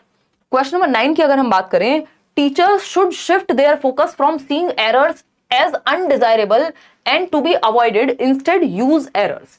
यानी टीचर्स को शिफ्ट करना चाहिए अपना फोकस, गलतियों को, एरर्स को किस तरह से देखने पे? अनडिजायरेबल, की गलतियां तो होनी ही नहीं चाहिए, गलती कैसे हो सकती है ना, कि उनको अवॉइड कर देना चाहिए, बजाय कि एरर्स को यूज करना है किस चीज के लिए, ये पूछा है। हिंदी पेडागोजी में कुछ भी बोला गया हो तन्नू, इंग्लिश पेडागोजी पढ़ रहे हैं हम, और इंग्लिश पेडागोजी ये इन्होंने यही तो प्रॉब्लम की है ना इतने टाइम से, कि जो चीजें इंग्लिश पेडागोजी में पूछी जाती थी उनको ट्रांसलेट मार करके सीधा पेपर में छाप दिया। ऐसा कई साइट्स में देखने को मिल रहा है, तो वो प्रॉब्लम उससे क्रिएट हुई है। तो आप हिंदी की समझ यहां मत लगाइएगा, यहां की समझ हिंदी में लगा लीजिएगा एक बार को, वो ज्यादा काम कर जाएगी आपके लिए, क्योंकि वो नेचुरली बना पेपर यहीं से है ना। समझ पा रहे हो ना? दोनों तरह के क्वेश्चन है रीना, इसमें हम 43 क्वेश्चन कर रहे हैं, आसान क्वेश्चन भी है, मुश्किल क्वेश्चन भी है, एक बैलेंस है। मैं सिर्फ मुश्किल भी नहीं कराती और सिर्फ आसान भी नहीं कराऊंगी, क्योंकि दोनों का ही फायदा नहीं है, दोनों का मिक्सचर होगा तो सही रहेगा। एक बैलेंस पेपर में आता है, कुछ क्वेश्चन मुश्किल आते हैं, कुछ क्वेश्चन आसान आते हैं, और बहुत ही बायलक कह लो अगर कुछ इस तरह की चीज होती है तो कई बार इजी भी आ जाते हैं, ठीक है ना। चलिए बहुत बढ़िया, चलिए आगे बढ़े। हाँ, अगर हम बात कर रहे हैं as natural part and ignore them, यानी एरर्स यानी त्रुटियां जो हैं, बच्चों की गलतियां जो हैं, उनको एक नेचुरल पार्ट की तरह देखें, प्राकृतिक होंगी ही, और इग्नोर कर दें। इग्नोर कर देंगे तो ठीक नहीं हो पाएंगी। एज सिली मिस्टेक्स और slips that children can rectify on their own, यानी ये सिली मिस्टेक्स हैं, बच्चे अपने आप सही कर लेंगे, फिर आपका रोल क्या है ना, आपकी आरती उतारें एज अ टीचर, ठीक। फिर है C option, as the correction work for the teachers, teachers के लिए करेक्शन वर्क है जिसपे टीचर्स को काम करना चाहिए या काम करना है, चलो हो सकता है। To gain insights into a child's thinking and level of language development, यानी कि एक बच्चे की थिंकिंग प्रोसेस में इंसाइट मिलेगा, ये बात तो पक्की है, और किस लेवल पे उसका जो लैंग्वेज डेवलपमेंट है उसका लेवल क्या है या वो कहां है। हालांकि ये जज करना बहुत ही बेहतर बात नहीं होगी, इसलिए शायद उन्होंने ऑफिशियल आंसर की में दे दिया कि C option, as the correction work for the teachers, यानी टीचर्स के लिए करेक्शन वर्क के रूप में काम आएगा, कि जहां पे टीचर्स को काम करने की जरूरत है उन एरर्स पे, ठीक है ना। लेकिन सुंदर हमें देखने में डी ही लग रहा है, क्योंकि यहां तक की बात तो ठीक थी, लेकिन लेवल ऑफ लैंग्वेज डेवलपमेंट जज कैसे करेंगे आप? बच्चे की गलती से उसका लेवल जज कर देंगे, तो एरर्स जजमेंट के लिए नहीं होते, है ना। आइडिया लगा सकते हैं किस लेवल पे है, लेकिन ये प्रॉपर आप ये नहीं चेक करेंगे यहाँ पे। तो अगर ये दे देते तो हम कह रहे हैं इतना नेगेटिव नहीं है डी ऑप्शन, लेकिन ना तो उन्होंने माना ऑफिशियल में, और वो जो हाफ पार्ट है वो सही है, उसके बाद वाला पार्ट उतना सही नहीं है, तो इसलिए हमें मजबूरी में सी के साथ जाना पड़ रहा है। सी भी कोई बहुत सुंदर जवाब है नहीं, लेकिन ऐसा होता है कई बार पेपर में, जब एक ऑप्शन तो चूज करना ही पड़ेगा, ठीक। आगे बढ़ेंगे क्वेश्चन नंबर 10 पर। तो ऐसा हो सकता है, ऐसा भी होता है कई बार कि एक बार गलत दे दें, अगली बार सही भी दे दें, या थोड़ा सा लैंग्वेज में ट्वीक कर दें। अगर लैंग्वेज, अच्छा इस बात को ध्यान रखिएगा, रट्टे मत लगा लीजिएगा कि अगली बार पेपर में दिखे कि करेक्शन वर्क होता है जी टीचर्स के लिए एरर, तो ये रेयर केस सिनेरियो है, एक्सेप्शन है ये। अदरवाइज अगर ये ऑप्शन मिल रहा है ना आपको बिना लेवल ऑफ लैंग्वेज डेवलपमेंट के या जजमेंट के, तो सबसे बढ़िया आंसर यही है कि गलतियां जो हैं बच्चों की थिंकिंग में इंसाइट देती हैं, झांकने का मौका देती हैं। बेस्ट उत्तर यही है, लेकिन वो आगे की वजह से जो हाफ पार्ट है उसका वो प्रॉब्लमेटिक है। क्वेश्चन नंबर 10 देखिएगा, teacher first gives the definition of adverb and its types and then gives its example to clear the concept, this method is. ये क्वेश्चन इस तरह के मैंने कितनी बार आपके साथ डिस्कस किए हैं, और ये एज इट इज इस बार भी कई क्वेश्चन आए हुए थे कि एक टीचर है जो पहले डेफिनेशन बताती है किसकी, एडवर्ब की। अब यहाँ पे नाउन लिखा हो सकता था, यहाँ पे वर्ब लिखा हो सकता था, है ना, and its types and then gives its examples. यानी पहले डेफिनेशन, परिभाषा पहले बताई जा रही है। ये हर सब्जेक्ट में काम आएगा, ये मैथ्स में भी आता है, मैथ्स पेडागोजी में भी, ये आपका सीडीपी में भी आ सकता है ना। डेफिनेशन से, परिभाषा से उदाहरण की ओर, रूल से एग्जाम्पल की ओर। याद आ रहा है कुछ, रूल टू एग्जाम्पल। पहले रूल बताया, फॉर्मूला बताया, फिर उस तरह के एग्जाम्पल्स प्रस्तुत किए। रूल से एग्जाम्पल, नियम से उदाहरण की ओर, डिडक्टिव मेथड होता है। बिल्कुल सही जवाब कितने परसेंट लोग दे रहे हैं, 58% लोग। इसमें भी गलतियां कर रहे हैं आप लोग। भाई अगर यहां उदाहरण लिखा होता, एग्जाम्पल टू रूल लिखा होता कि पहले उदाहरण दे दिया नाउन का और बाद में डेफिनेशन बताई, तो वो एग्जाम्पल टू रूल हो जाता है, इंडक्टिव मेथड, जिसको आगमन विधि कहेंगे। लेकिन ये अभी निगमन विधि है, यानी डिडक्टिव मेथड। हिंदी में ऊपर नीचे भी हो सकता है, लेकिन डिडक्टिव मेथड है जहां पे रूल पहले बताते हैं, फॉर्मूला पहले बताते हैं। ये जनरल टू स्पेसिफिक जाता है, क्योंकि रूल हमेशा जनरल होगा, सामान्य से विशिष्ट की ओर। कम्युनिकेशन डेमोन्स्ट्रेशन का यहाँ कोई रोल एज सच है नहीं। चलिए आगे बढ़ेंगे। एक और क्वेश्चन है आज इस तरह का, क्वेश्चन नंबर 11 देखिएगा, अभी नहीं बाद में आएगा, तब पता लगेगा आपको कितना समझ आया था ये। क्वेश्चन नंबर 11 है, our teacher should assess the learner. एक टीचर को आकलन करना चाहिए किसका, लर्नर का, to find out who is the best and most proficient in the target language. एक होती है मदर टंग, दूसरी होती है टारगेट लैंग्वेज। ये हम मैराथन सेशन में भी पढ़ेंगे, है ना। टारगेट लैंग्वेज क्या है, जो स्कूल सिखाने का टारगेट रखता है, यानी इंग्लिश हो सकती है जो टारगेट लैंग्वेज हो। मदर टंग क्या है, जो भी बच्चा अपने घर से सीख करके आ रहा है, ठीक है ना। पीएस टेट क्लियर हो गया आपकी हेल्प से, you are the best teacher in the world. Thank you Manpreet. देश भर में जो भी एग्जाम होते हैं अलग अलग जगह, बड़ा अच्छा लगता है वो कमेंट्स देख के, चाहे वो WB टेट हो, असम टेट हो, पीएस टेट हो, अलग अलग जगह पे जो भी आपके रीट हो, रीट में कितने सारे लोग हैं जो जॉब कर रहे हैं अभी, अच्छा लगता है वो देख करके। कई बार किसी के भाई बहन मिलते हैं, उनसे मिलकर मजा आ जाता है।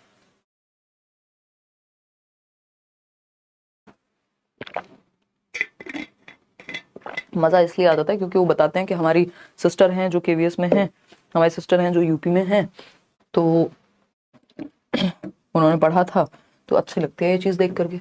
चलिए खैर, अगर हम बात करें, आज teacher should assess the learner, teacher को आकलन करना चाहिए बच्चों का, उनको जांचना चाहिए, इसलिए क्योंकि ये पता लगा सकें कि सब में से बेस्ट कौन है, या फिर सबसे बढ़िया लैंग्वेज इंग्लिश कौन बोल लेता है, या जो भी टारगेट लैंग्वेज है स्कूल की। गलत है ये। To find the learning gaps of learners, ये बात हमें अच्छी लग रही है कि असेसमेंट इसलिए होना चाहिए ताकि पता चल जाए गैप कहाँ है, दिक्कत कहाँ है, प्रॉब्लम कहाँ है, उसको सॉल्व किया जा सके। आकलन के माध्यम से पता लगा करके सॉल्व कर सकें, डायग्नोज करके रेमेडी कर सकें। C option, to scaffold learners to improve the level of their performance from previous one. ये और अच्छा लग रहा है हमें, है ना। ये हमें इससे भी अच्छा ऑप्शन नजर आ रहा है कि लर्निंग गैप्स तो फाइंड आउट कर ही लो, लेकिन उसके बाद स्कैफोल्ड भी कर रहे हैं, to scaffold learners to improve the level of their performance from previous one. पहले जो परफॉर्मेंस का लेवल था उससे आगे ले जाने में मदद देना, ये ज्यादा बेटर लग रहा है ना। वो अपने आप ही आ गया इसमें। टू कंपेयर द प्रोग्रेस, नहीं, बच्चों की प्रोग्रेस कंपेयर करके आपको कोई लड्डू नहीं मिलने वाले हैं, ये बात हमको ध्यान रखनी ही पड़ेगी, ठीक है ना। चलिए, तो सी ऑप्शन यहाँ पे सही है। क्वेश्चन नंबर 12 देखिएगा, मिस्टर रोहित कुछ कह रहे हैं, देख लीजिए एक बार।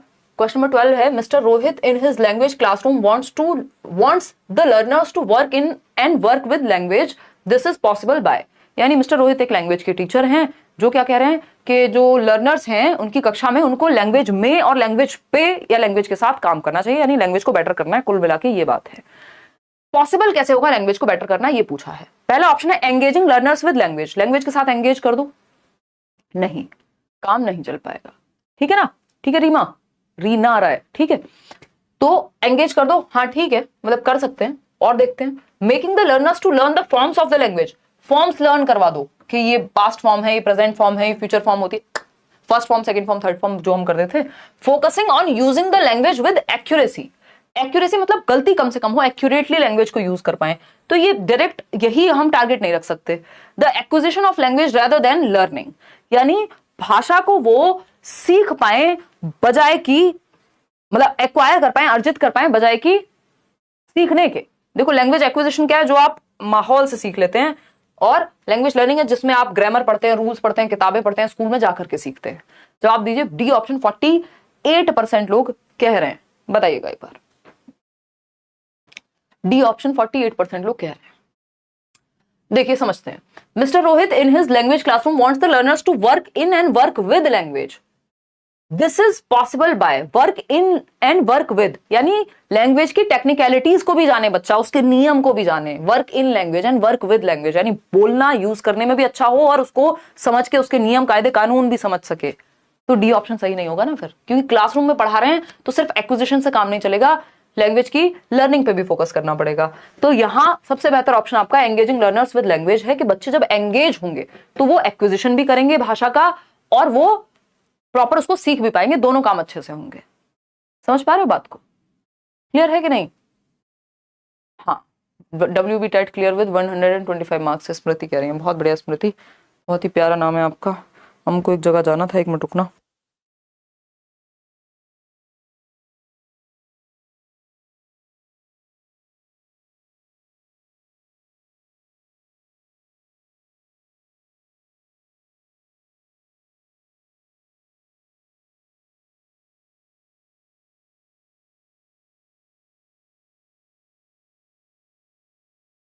देखिएगा एक बार, अगर हम बात करें क्वेश्चन नंबर 13, मैंने 10:15 बोला था, मेरे 10:15 का मतलब लगभग 10:30 होता है इंडियन स्टैंडर्ड टाइम के हिसाब से। अंकल ने फोन कर दिया 10 बजे। देखो एक बार, अगर हम बात करें, a teacher is organising students, आज वैसे क्लास लेट है।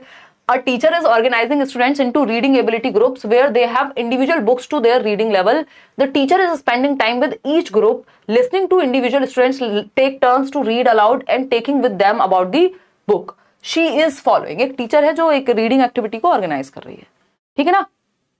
नहीं, फेल नहीं होगे। यही क्वेश्चन 2 बार सॉल्व करोगे, सुबह PDF मिलेगी तो फेल नहीं होगे, है ना? हमने कुछ ना कुछ तो गड़बड़ किया, या तो हमने गलत तरीके से पढ़ लिया, हिंदी पेडागोजी इंग्लिश पेडागोजी सबको मिक्स कर लिया है, या तो कहीं तो गड़बड़ हुई है ना, प्रैक्टिस की कमी, इंग्लिश का डर। बहुत सारे लोग तो इंग्लिश भर देते हैं और फिर पढ़ते हैं नहीं जब तक पेपर आता है। इस बार मैं भी कमी प्रैक्टिस करा पाई हूँ, तो एटलीस्ट प्रीवियस देख लेते यार, मैराथन वगैरह अभी कराऊंगी। चलो, a teacher is organising students into reading ability groups, यानी रीडिंग एबिलिटी ग्रुप्स मतलब रीडिंग के लिए जो ग्रुप्स बनाया गया उसको रीडिंग एबिलिटी ग्रुप कह रहे हैं। एक काम के लिए बनाया गया जो कि group, where they have individual books, बच्चों के पास इंडिविजुअल बुक्स हैं अपनी। ए बच्चे के पास भी एक बुक है, बी बच्चे के पास भी एक बुक है, सी बच्चे के पास भी बुक है, डी बच्चे के पास भी एक बुक है। The teacher is spending time with each group, ऐसे ही कुछ 5 ग्रुप हैं और हर एक ग्रुप में टीचर टाइम स्पेंड करता है। जिसको जहां दिक्कत है वो पूछ सकता है। हर एक बच्चे को listening to individual students, take turns to read aloud, अलग अलग बच्चे जब पढ़ रहे हैं खड़े होकर के सस्वर वाचन कर रहे हैं, रीड अलाउड, लाउड रीडिंग कर रहे हैं। एक होती है साइलेंट रीडिंग जब आप मन में पढ़ते हैं, और एक होती है लाउड रीडिंग।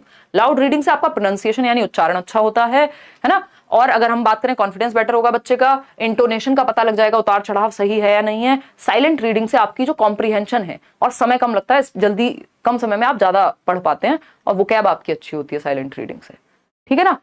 अगर हम बात करें यहाँ पे, तो listening to individual students, take turns to read aloud and taking with them about the book she is following, क्या क्या कहोगे आप इसको? B option. चलो मान लिया साइलेंट रीडिंग तो यहाँ ये है, होगी नहीं। एक्सटेंसिव रीडिंग में मजे के लिए पढ़ते हैं बच्चे, सीरियस पढ़ाई नहीं हो रही है एक्सटेंसिव रीडिंग में, ठीक है ना? तो क्या कहेंगे हम इसको?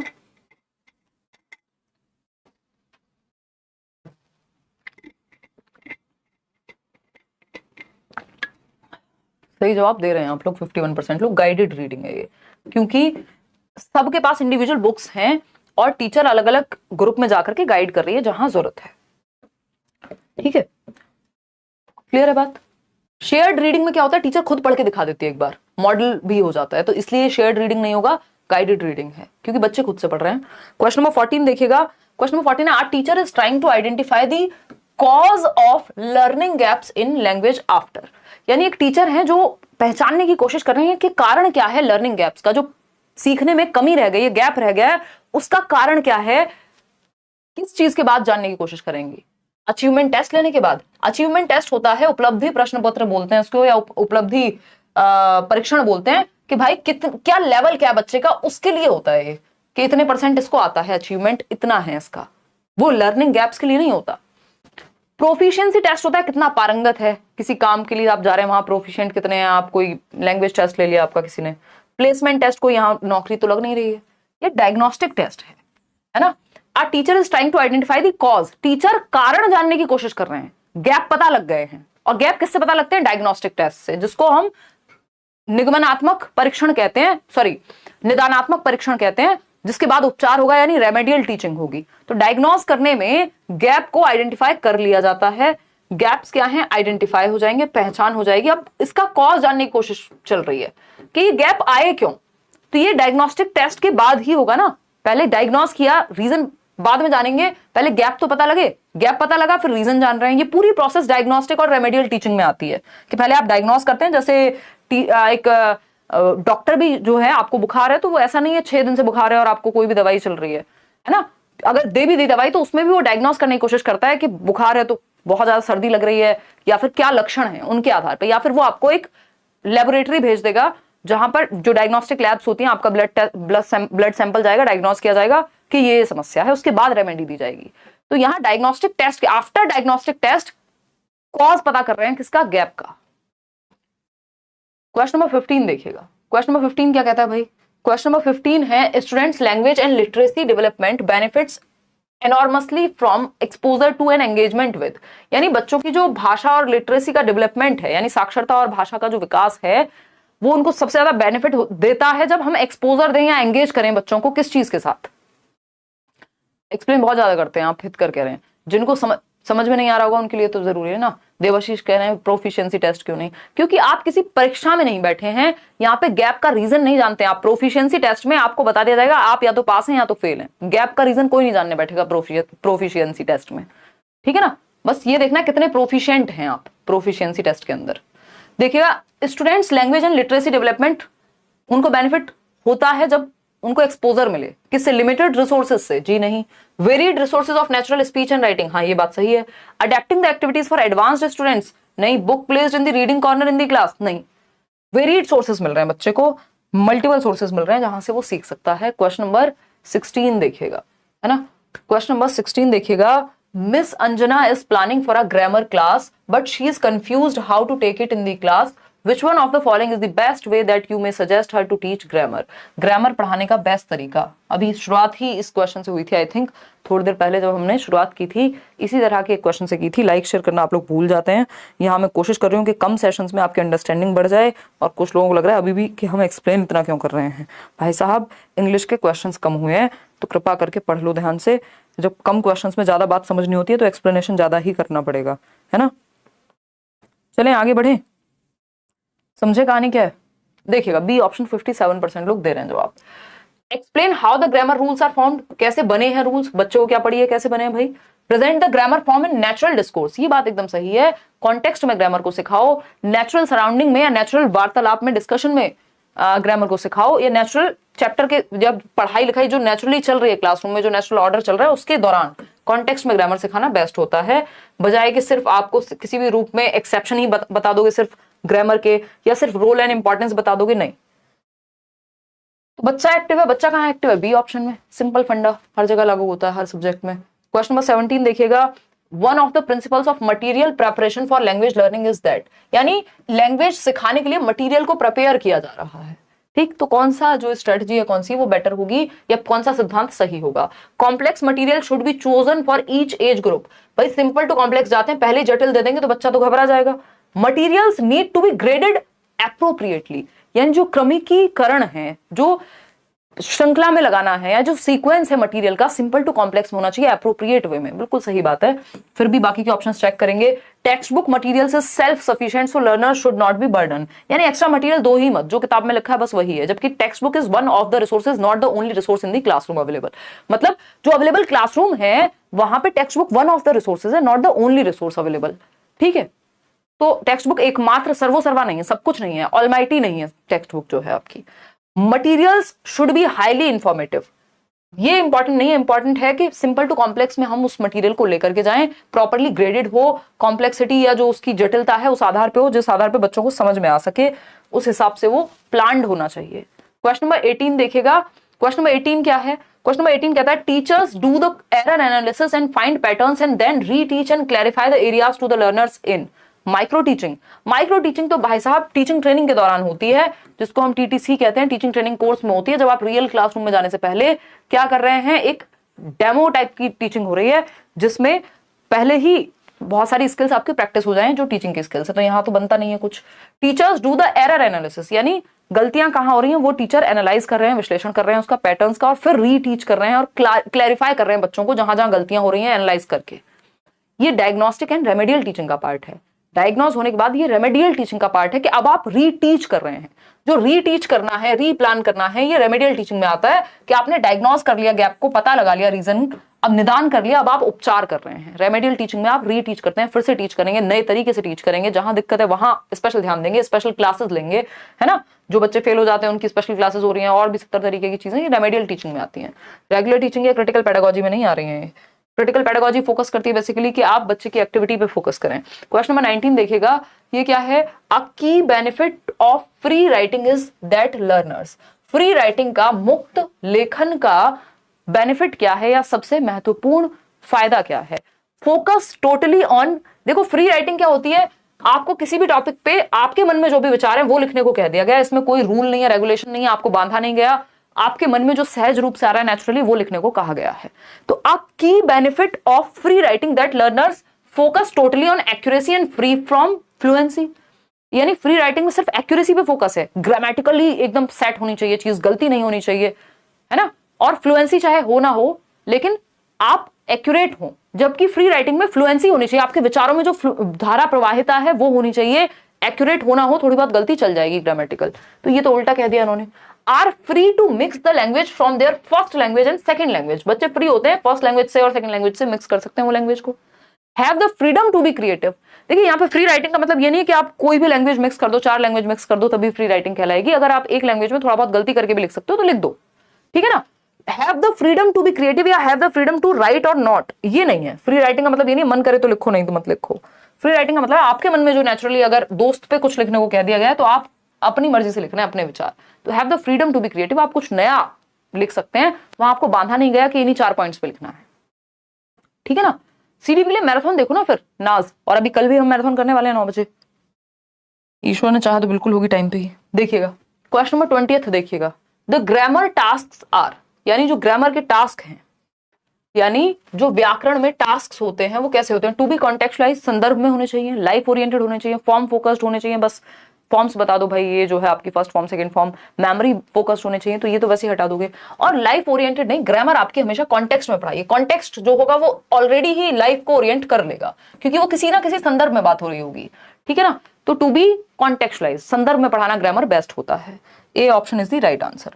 आगे बढ़ेंगे, क्वेश्चन नंबर 21 देखिएगा, which one of the following is true of language learning. अब थोड़े से कंपैरेटिवली इजी लग रहे होंगे क्वेश्चन, 1-2 क्वेश्चन से देखिएगा, which one of the following is true of language learning. भाषा सीखने के बारे में कौन सी एक बात सही है? All content learning is language learning. जो भी आप सीख रहे हैं वो भाषा ही है, भाई कुछ भी कंटेंट पढ़ रहे हैं भाषा ही तो सीख रहे हैं, बात तो सही है। Content learning does not support language learning, यानी जो भी कंटेंट, कोई साइंस पढ़ रहा है मान लो, तो वो लैंग्वेज नहीं सीख रहा होगा, फिर साइंस पढ़ेगा किससे? इशारों से, वो भी एक लैंग्वेज है। तो बिना लैंग्वेज के तो कोई सब्जेक्ट नहीं पढ़ सकते आप, ये बात तो गड़बड़ हो गई। Language is not important for learning of science and mathematics. अभी साइंस की बात कर रहे थे, वही आ गया। ऐसा नहीं है, बिना लैंग्वेज के आप साइंस और मैथ्स को भी नहीं समझ सकते। Language learning happens through text and narrative only, यानी सिर्फ टेक्स्ट से होती है या नैरेटिव जो किस्से कहानियां होती है सिर्फ उन्हीं से होती है। भाई 70 तरीके हैं लैंग्वेज को सिखाने के, ठीक। तो all content learning is language learning, ये हमें मानना पड़ेगा कि जब हम कोई भी सब्जेक्ट पढ़ रहे हैं, कुछ भी कंटेंट सीख रहे हैं, पबजी भी खेल रहे हैं, चाहे सब्जी भी बना रहे हैं, लैंग्वेज का इस्तेमाल हो रहा है। और कोई भी, मतलब इसका मतलब ये था कि क्लासरूम में कोई भी सब्जेक्ट आप पढ़ रहे हैं या कोई भी एक्टिविटी हो रही है तो लैंग्वेज तो उसमें पार्ट ही है। तो कोई भी कंटेंट लैंग्वेज लर्निंग का ही कंटेंट है अगर देखा जाए तो। A option is the right answer. आगे बढ़ेंगे, क्वेश्चन नंबर 22 पे 22वां सवाल क्या कहता है भाई, the language proficiency of a child can be developed well by, यानी बच्चा भाषा में प्रोफिशिएंट हो जाए, पारंगत हो जाए, अच्छे से लैंग्वेज को सीख जाए, उसको हम कैसे प्रॉपर्ली डेवलप करा सकते हैं ये चीज बच्चे के अंदर? Drill and practice of grammar rules, यानी बार बार देखो, ड्रिल और प्रैक्टिस कोई बहुत अच्छी चीज है नहीं, इससे आप रोट मेमोराइजेशन को बढ़ावा दे रहे हैं, रटने को बढ़ावा दे रहे हैं, और रटंत विद्या चलंत नहीं। बी ऑप्शन है रेगुलरली प्रैक्टिसिंग डिक्टेशन, वो जो इमला बोलते थे ना हम जिसको, या फिर हम श्रुत लेख बोलते हैं जिसको, कि टीचर बोल रहा है या मम्मी पापा बोल रहे होते थे कई बार और हम लिख रहे होते थे, फिर बाद में जो स्पेलिंग मिस्टेक्स के लिए अच्छा होता है डिक्टेशन, है ना, इससे वर्तनी की अशुद्धियां दूर हो जाती हैं।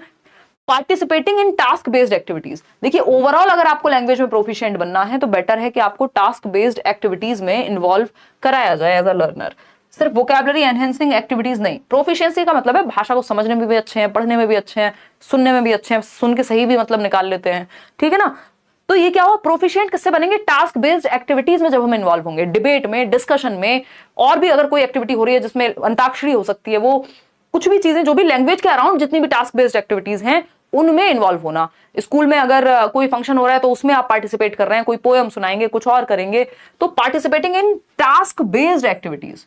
Task based activities real life से जुड़ी हुई होती है, इसलिए सिर्फ इमले से काम नहीं चलेगा, सिर्फ श्रुत लेख या डिक्टेशन से काम नहीं चलेगा, वो तो सिर्फ आपका स्पेलिंग को सुधरवा देगा। तो ओवरऑल देखा जाए तो टास्क बेस्ड एक्टिविटीज में किसी को कहा बच्चे को तुम एक स्टोरी लिख के आओ, दूसरे बच्चे को कहा रोल प्ले करेंगे, सारी एक्टिविटीज इसमें आ जाती हैं। तो टास्क बेस्ड लर्निंग TBL बोलते हैं इसको, ये अच्छा होता है, चाइल्ड सेंटर्ड होता है। क्वेश्चन नंबर 23 देखिएगा, ये क्या कहता है भाई, a teacher of class 6 is selecting some stories for the class. As a teacher, what should not be the criteria to select the story? यानी कि एक कक्षा 6 का टीचर है जो सेलेक्ट कर रहे हैं कुछ स्टोरीज को क्लास के लिए, क्या कक्षा 6 में ये स्टोरीज डिस्कस होंगी, पढ़ाई जाएंगी, पढ़ी जाएंगी, रोल प्ले किया जाएगा, व्हाटएवर। क्या क्राइटेरिया नहीं होना चाहिए कक्षा 6 के लिए कोई स्टोरी को सिलेक्ट करते समय? पहला ऑप्शन है it should be based on the students interest, यानी बच्चों की रुचियों के आधार पे हो, ये तो पॉजिटिव बात है। हमको क्या चाहिए, कतई नॉट वाला जवाब चाहिए जो गलत हो, है ना, हमें नेगेटिव आंसर चाहिए यहां पे, ठीक है। अच्छा,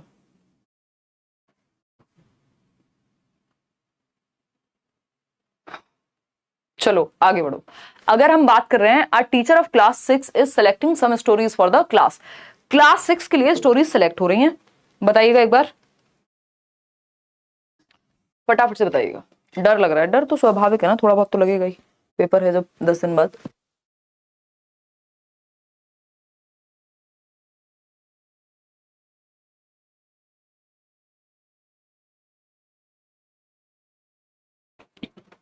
देखिएगा डी ऑप्शन की अगर हम बात करें 49% लोग कह रहे हैं, देखिए it should be based on the students interest, भाई रुचियों पे तो आधारित होना चाहिए, हमको नॉट चाहिए।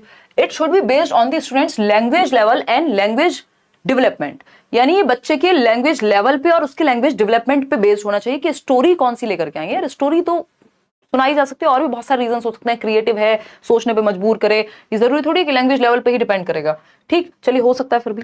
The students background should be kept in mind, ये भी बात ठीक है। The books selected should strictly be from the Indian background, ये गड़बड़ है कि सिर्फ जो भी बुक्स सेलेक्ट की जा रही हैं स्टोरी बुक्स, वो सिर्फ इंडियन बैकग्राउंड की ही स्टोरी हम सुनाएं।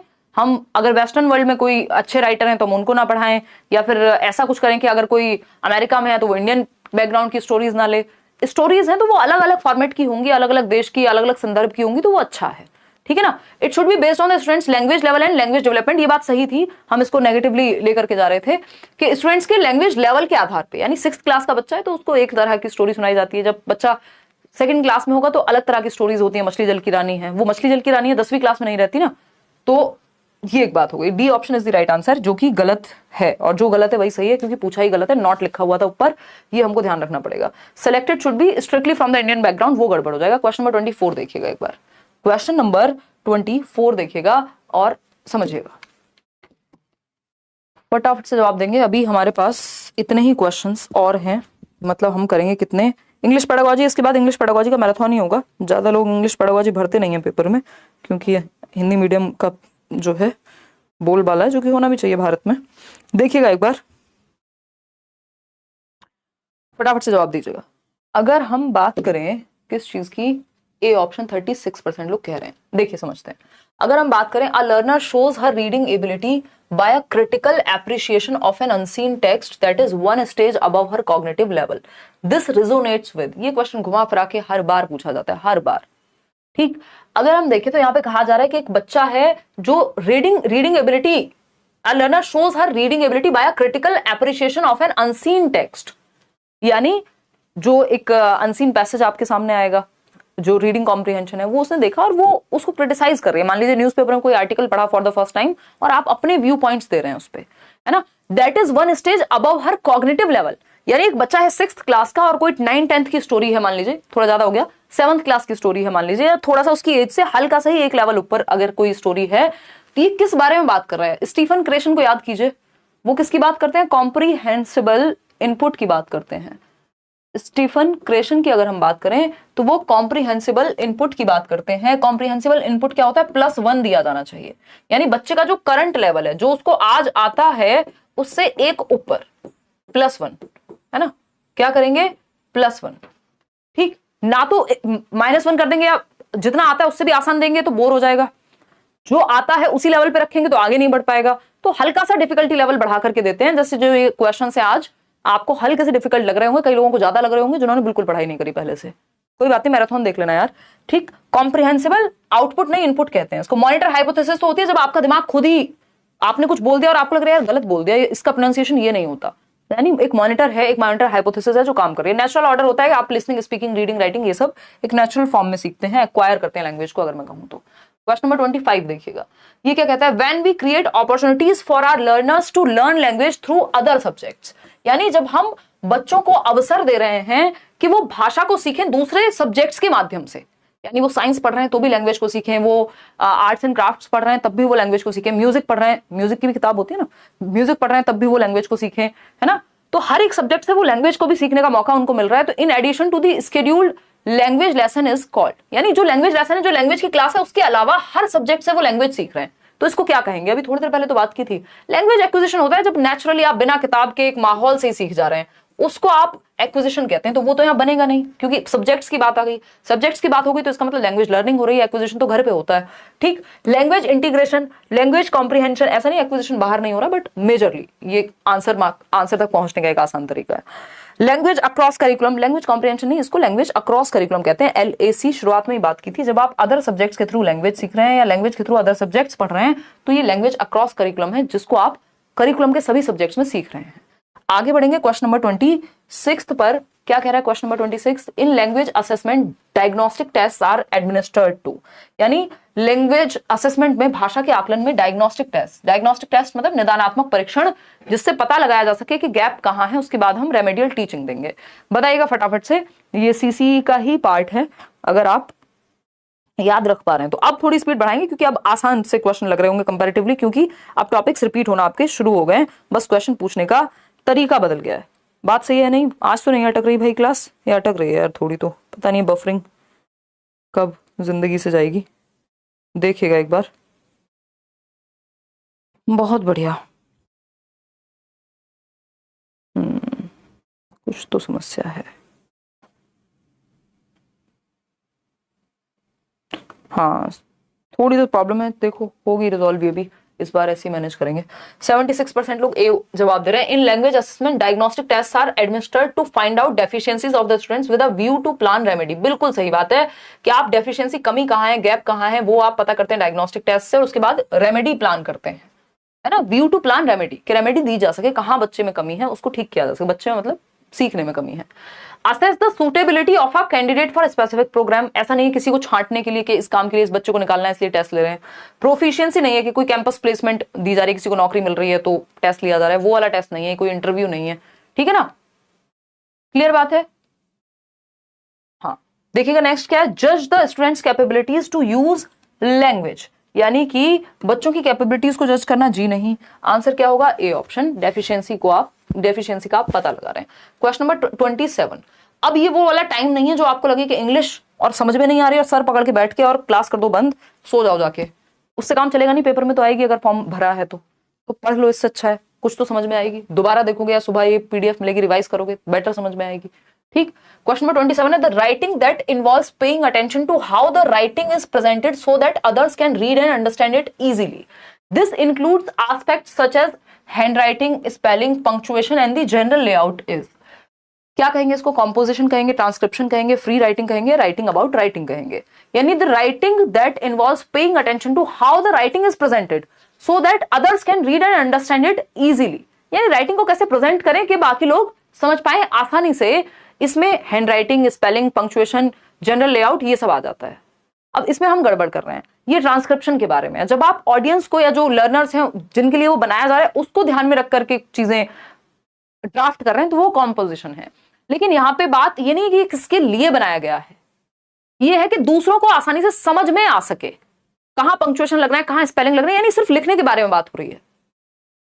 जो कि आपका, जो हम बात कर रहे थे ना, सबटाइटल्स में भी यूज होता है, वो ट्रांसक्रिप्शन के अंदर आती है। ये वाला जो पार्ट है ये अगेन थोड़ा सा टेक्निकल मान लो इसको, या फिर ये कह लो कि ये डेफिनेटिव है, बाय डेफिनेशन ऐसे ही जाता है ट्रांसक्रिप्शन। तो ये हल्की सी इसमें रोट मेमोराइजेशन लगेगा ही, ये कह सकते हैं। आगे बढ़ेंगे question number 28। As a teacher in shared reading, shared reading क्या है, हमने अभी थोड़ी देर पहले भी बात की थी। गाइडेड रीडिंग में टीचर है, गाइड करेगा, बच्चे पढ़ेंगे एक एक करके, और जहां दिक्कत होगी टीचर है वहां पे। शेयर्ड रीडिंग में एक बार टीचर भी मॉडल करके दिखा देता है और बाकी सारी चीजें सेम रहती हैं शेयर्ड और गाइडेड रीडिंग में। शेयर्ड में बस एक बार टीचर भी खुद से पढ़ के बता देगा स्टोरी, और बच्चा फिर से रिपीट भी कर सकता है, उसको कहीं दिक्कत है तो वो पूछ सकता है, ठीक है ना। अगर हम बात करें तो as a teacher in shared reading, shared reading में आप एक टीचर के रूप में क्या करेंगे। पहला ऑप्शन है encourage some of your students to follow the text that you read aloud, यानी कुछ बच्चों को ही सिर्फ एनकरेज करेंगे। कुछ बच्चों को क्यों करेंगे भाई, कि उन्हीं को पढ़ना है, सिर्फ बाकी बच्चों को साइड कर देंगे, वो भी गलत हो जाएगा। फिर क्या है, बी ऑप्शन है, कोई कह रहा है मैम अकॉर्डिंग टू, आपके अकॉर्डिंग ऑनलाइन इजी है या offline. No doubt about it, Nitya offline easy है। अगर सीटेट की बात करोगे, इतने सालों तक ऑफलाइन पेपर हुआ है, no doubt about it, offline easy है ना। और इजी अगर देखा जाए तो कुछ भी नहीं, सिलेबस तो वहां भी पढ़ना था, यहां भी पढ़ना है, लेकिन अगर बहुत सारे रीजंस की वजह से ऑफलाइन इजी है। देखिएगा उसके रीजंस है बहुत सारे, वो हम पेपर जब आप देने जाएंगे उससे एक दिन पहले बात करेंगे, पेपर कैसे अटेम्प्ट करना है, वो सारी चीजें जो हम हर साल करते हैं। ऑफलाइन कंपैरेटिवली इजी है, देखिएगा, टेंशन ना लो। Encourage some of your students to follow the text that you read aloud, कि सिर्फ कुछ ही बच्चों को एनकरेज करेंगे रीड अलाउड के लिए। Read aloud and ask students to not to repeat after you or read in chorus, जबकि ये होता है शेयर्ड रीडिंग में कि बच्चे रिपीट कर सकते हैं टीचर के बाद। Follow your students in reading a text, बच्चों को फॉलो करना। Model the reading process, how to read with expression and how to work out unknown words, आप बच्चों को मदद देते हैं थोड़ा सा बता करके, मॉडल करके, कि बेटा ऐसे ही एक्सप्रेशन रखना है, या फिर कहीं अननोन वर्ड है तो उसको कॉन्टेक्स्ट में कैसे समझना है। ये शेयर्ड रीडिंग में होता है कि आप एक मॉडल रीडिंग दे देते हैं, ठीक है ना। मॉडल का मतलब क्या है, आप करके बता देते हैं थोड़ा। क्वेश्चन नंबर 29 देखिएगा, a teacher explains noun by giving examples first and then gives its definition.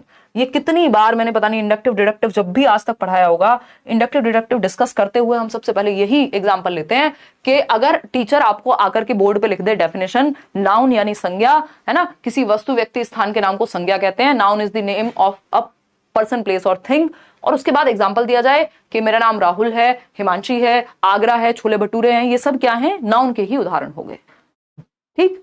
तो अगर डेफिनेशन पहले दी जा रही है, उदाहरण बाद में दिए जा रहे हैं, या फिर उदाहरण पहले दे दिए जा रहे हैं, बच्चों से खड़े करके पूछ लिया कि अच्छा अपने फेवरेट फूड का नाम बताओ, फेवरेट प्लेस का नाम बताओ, किसी ने बताया दिल्ली, किसी ने बताया आगरा, किसी ने छोले भटूरे बताया, किसी ने आलू का पराठा बताया, किसी ने कुछ और बताया कि फेवरेट गेम का नाम बताओ, किसी ने पबजी बताया, दूसरे ने सब्जी बताया। तो ये सब क्या है, बोर्ड पे लिख दिया आपने, जो जो बच्चों ने बताए एग्जाम्पल्स हैं किसके, नाउन के। बाद में आपने डेफिनेशन दी कि बेटा इनको, ये नाम है किसके, अलग अलग चीजों के, और इसको संज्ञा कहते हैं या नाउन कहते हैं।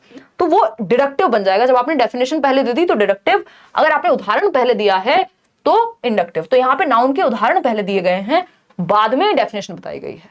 एग्जाम्पल टू रूल, ना कि रूल टू एग्जाम्पल। अगर रूल पहले बताया होता, डेफिनेशन पहले लिख दी होती, तो डिडक्टिव हो जाता, जैसे कि पहले वाले क्वेश्चन में था, एडवर्ब वाले क्वेश्चन में। क्वेश्चन नंबर 30 देखिएगा, children start out as clean slates and language learning is printing of linguistic habits on these clean slates.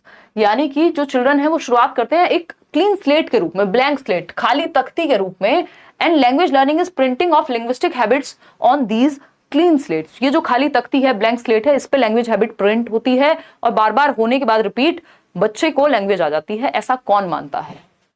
आपको बुरा नहीं लग रहा है ये सी ऑप्शन लगाते हुए? हैं, हाथ नहीं कांपे जरा भी? चॉम्स्की ऐसा नहीं कहते हैं भाई। चॉम्स्की वो व्यक्ति हैं जो कह रहे हैं कि मानव शिशु में या ह्यूमंस में इनेट एबिलिटी है लैंग्वेज को एक्वायर करने की, हमारे अंदर जेनेटिक मेकअप में ही क्षमता है। वो क्लीन स्लेट नहीं कहेंगे। क्लीन स्लेट वाला व्यक्ति कहेगा कुछ नहीं है, खाली तख्ती है, लिख दो जो मन करे, है ना। ये बिहेवियरिस्ट लोग कह सकते हैं, सिर्फ व्यवहारवादी लोग, जो कि स्किनर हैं, कि क्योंकि प्याजे ऐसा कहेंगे नहीं, वो तो रचना की बात करते हैं, वाइगॉस्की भी, वो तो ग्रेटेस्ट टूल कह रहे हैं, ये थोड़ी कह रहे हैं।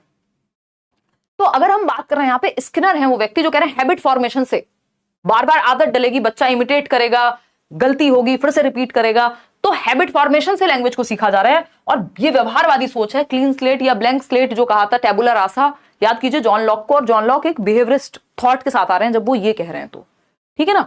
तो Skinner is the right answer. Chomsky को क्यों आपने बलि का बकरा या जो भी कहते हैं वो बना लिया स्केप गोट। देखिएगा क्वेश्चन नंबर 31 क्या कहता है, which one of the parameters is not important for assessing paragraph writing, यानी कि कौन सा एक पैरामीटर महत्वपूर्ण नहीं है पैराग्राफ राइटिंग के आकलन के लिए। यानी बच्चे ने पैराग्राफ लिखा है, अब आप एज अ टीचर उसको असेस कर रहे हैं, पढ़ रहे हैं, उसको रिमार्क्स देंगे अपने, क्या महत्वपूर्ण नहीं है। Topic sentence, supporting details, good hand writing या कोहेरेंस। कोहेरेंस होता है एक विचार दूसरे विचार से जुड़ा हुआ हो या कोई इंटरलिंक्ड हो, मतलब पैराग्राफ आप कैसे समझ पाएंगे। मान लीजिए एक पॉल्यूशन के बारे में कोई पैराग्राफ है, तो अगर एक सेंटेंस पॉल्यूशन के बारे में दूसरा कहीं और जा रहा है या पॉल्यूशन के बारे में भी है, तो कनेक्टिंग ही नहीं है भाई। एक अच्छा एस्से किसको कह रहे हैं हम, जिसमें कोहेरेंस है, जुड़ाव है, एक थॉट से दूसरा थॉट कनेक्टेड है, तो कोहेरेंस बहुत जरूरी होती है राइटिंग में, तो ये भी जरूरी है। टॉपिक सेंटेंस, सपोर्टिंग डिटेल, ये सब भी आप देखोगे कि क्या उसने कंटेंट्स दिए हैं, क्या चीजें डिटेल्स दी हैं, लेकिन गुड हैंड राइटिंग जो है मेन मुद्दा नहीं है यहाँ पे। कि जब आप एक असेस कर रहे हैं किसी पैराग्राफ को, तो आप बच्चे के थॉट को देखते हैं, उसके विचारों को देखते हैं कैसे व्यक्त हुए हैं, एक्सप्रेशन को देखते हैं, राइटिंग कितनी सुंदर है उस पर काम किया जा सकता है, तो वो सेकेंडरी है। मीनिंग सही निकल रहा है या नहीं वो देखते हैं, तो गुड हैंड राइटिंग यहाँ पे इंपॉर्टेंट नहीं है। For dealing with difficult words in the text, our language teacher first converts the words into mother tongue and then ask the students to memorise it. यानी डिफिकल्ट वर्ड्स को deal करने के लिए एक लैंग्वेज टीचर ने पहले convert किया mother tongue में, यानी मान लीजिए वाटर है ना, यही होता है ना वाटर, तो आपने हिंदी में लिखा जल, ताकि हालांकि ये डिफिकल्ट वर्ड में नहीं आएगा, कोई और वर्ड उठा लीजिए जो डिफिकल्ट लगता हो आपको। मुझे कुछ ज्यादा डिफिकल्ट याद आ रहा है, बट बच्चों के नाम, बच्चों के लेवल के हिसाब से कुछ भी सोचो, है ना।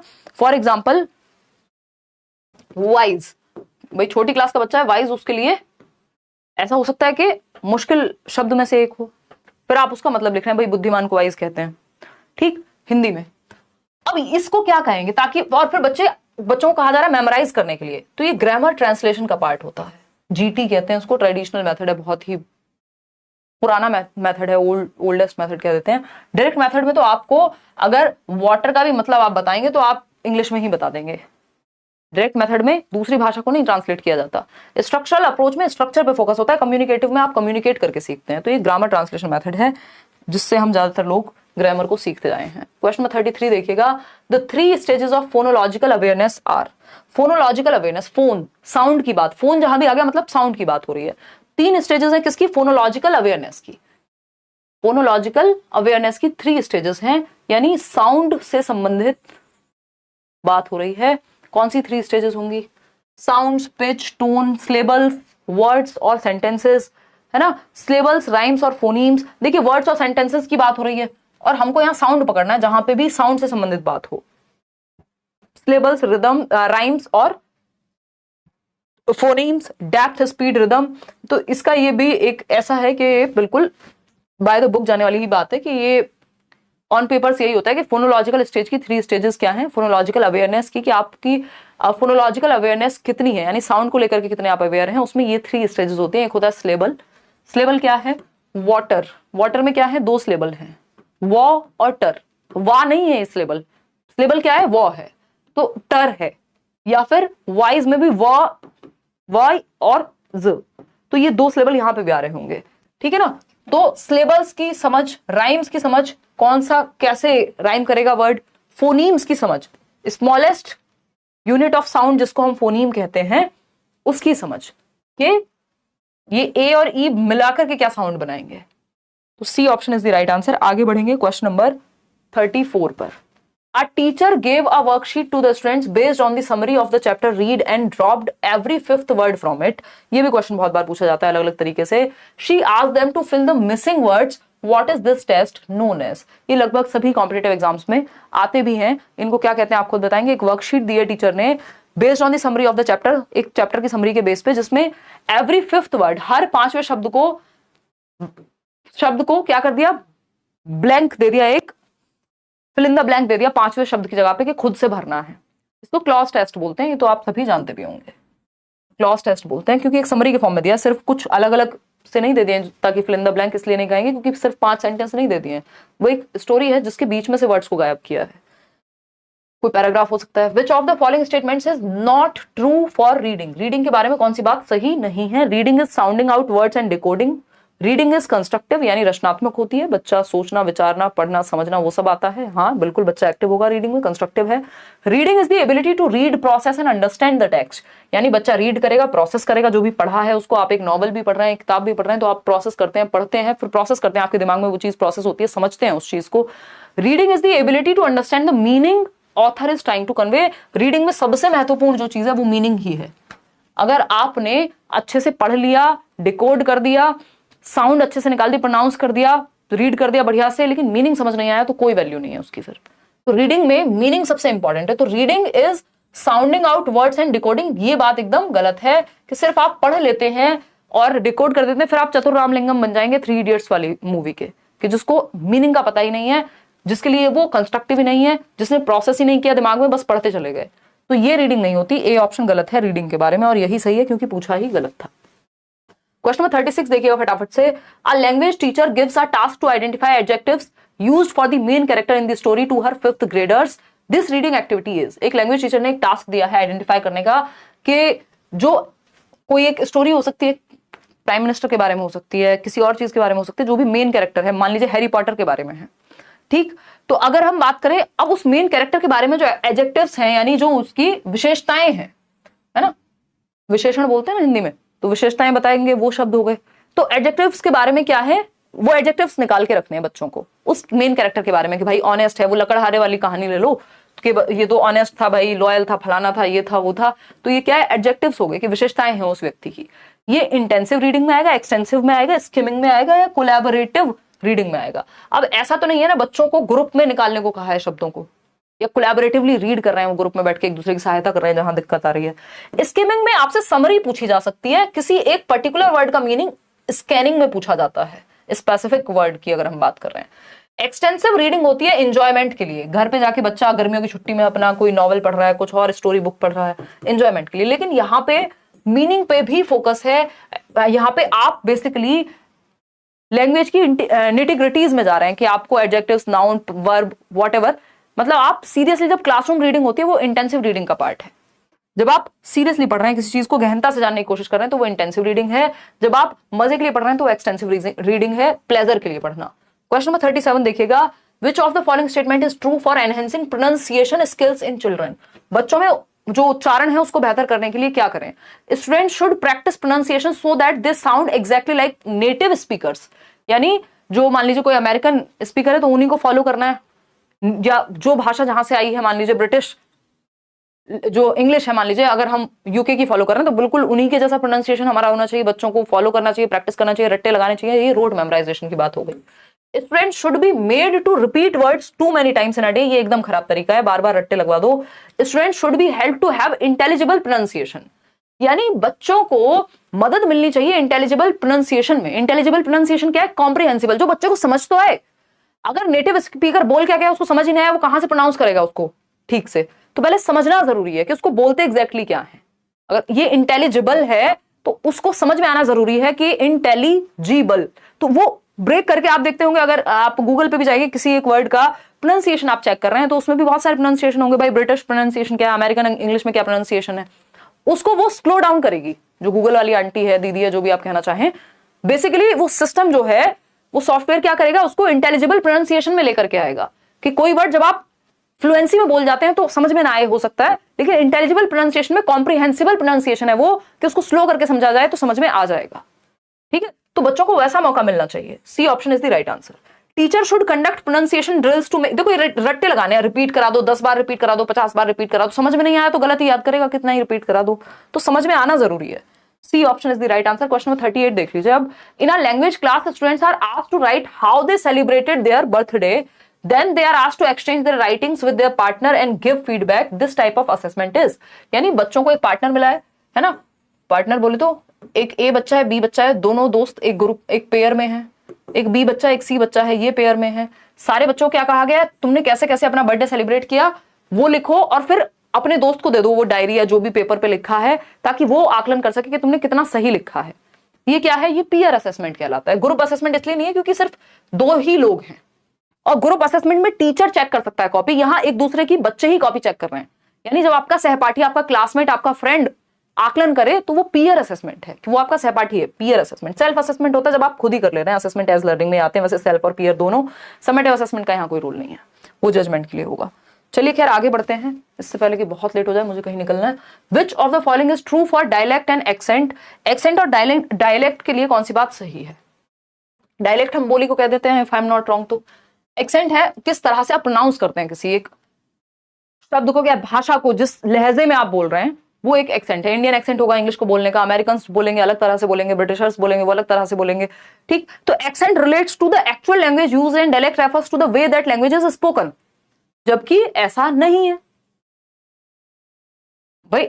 जो एक्सेंट है वो लैंग्वेज, स्पोकन लैंग्वेज के बारे में है, जबकि देखा जाए तो accent refers to colloquial words and phrases that often reflect identity and dialect refers to the way the language is spoken। यानी कि जो accent है वो रेफर करता है colloquial words को। colloquial words होते हैं आपके जो सामान्य भाषा में लोकली जो वर्ड यूज हो रहे होते हैं, देसी तरीके से कह लो आप, एक तरह से जो सामान्य भाषा में जो लोकली जिन वर्ड्स को हम यूज कर रहे हैं उनको colloquial कहते हैं। जबकि accent ऐसा नहीं है, जो colloquially आप यूज कर रहे हैं वो डायलेक्ट है, वो बोली है ना। अगर हम बात करें, dialect relates to the actual language used and accent refers to the way that language is spoken. बात एकदम सही है।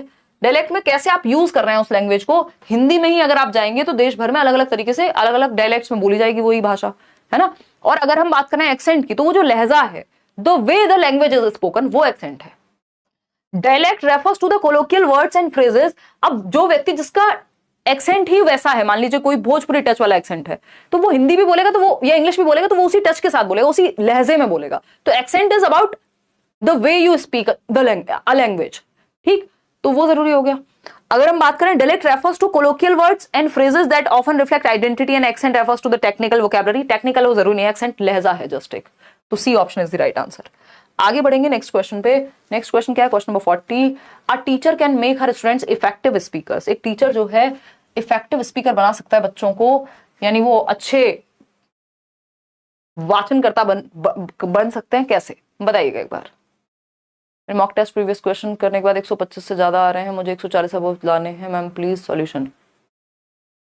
तमन्ना 125 प्लस आ रहे हैं ना, जो मॉक टेस्ट में मार्क्स आते हैं उससे जनरली ज्यादा ही नंबर आपके पेपर में आते हैं, क्योंकि मॉक टेस्ट कई बार टेढ़े मेढ़े बना दिए जाते हैं, थोड़े डिफिकल्ट बना दिए जाते हैं। वो होता ही है, वो कोई कितना भी कहे कि हम सेम लेवल पे बना रहे हैं, बट थोड़ा बहुत लेवल इधर उधर जाता ही है मॉक टेस्ट का। तो प्रीवियस ईयर में देखो कितने आ रहे हैं, कोई एक सेट ऐसा उठाओ जो पहले ना किया हो, उससे ज्यादा आइडिया लग पाएगा। दूसरा, कोई बात नहीं, बढ़िया से पढ़ो, जहां कमी रह गई उसको मल्टीपल टाइम रिवीजन दो, फिर आराम से बैठ के 140 प्लस लेके आओ, 130 प्लस लेके आओ, 2-4 लोगों का इंटरव्यू करेंगे, बैठेंगे, चर्चाएं करेंगे, कोई दिक्कत नहीं है ना। देखो एक बार बताओ, अभी बहुत थकान हो गई, फटाफट से निपटाते हैं। हाँ एग्जैक्टली रीना, चले टाइम लगेगा ना प्रियंका।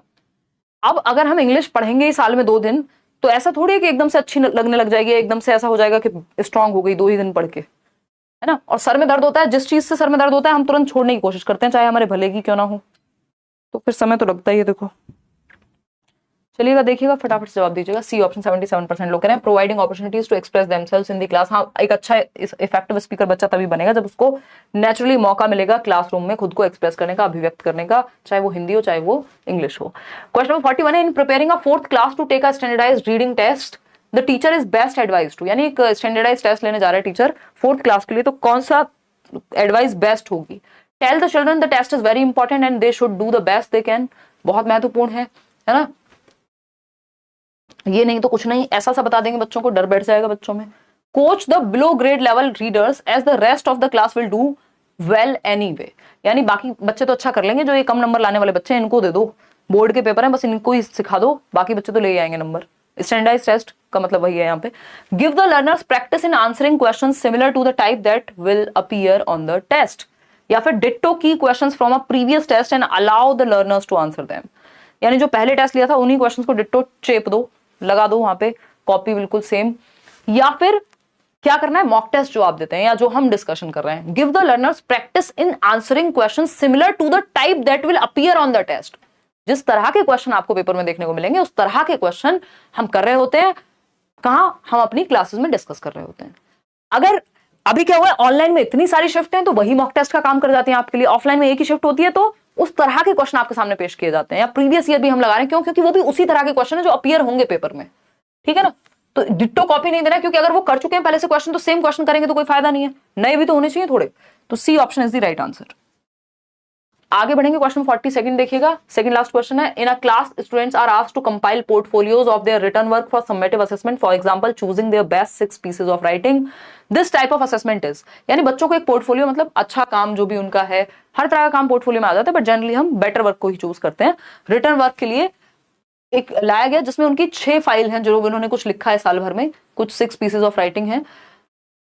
इसका आकलन कर रहे हैं। दिस टाइप ऑफ असेसमेंट क्या कहलाएगा? किसी काम का नहीं है। क्यों नहीं है भाई? स्टूडेंट फ्रेंडली है, टीचर सेंटर्ड है, नॉट एन असेसमेंट। क्या कहेंगे बताइए? ये बच्चे को मौका मिला है ना, वो अपने हिसाब से चूज करके ला सकता है, तो ये टीचर सेंटर्ड हो गया। ये तो बताइएगा एक बार।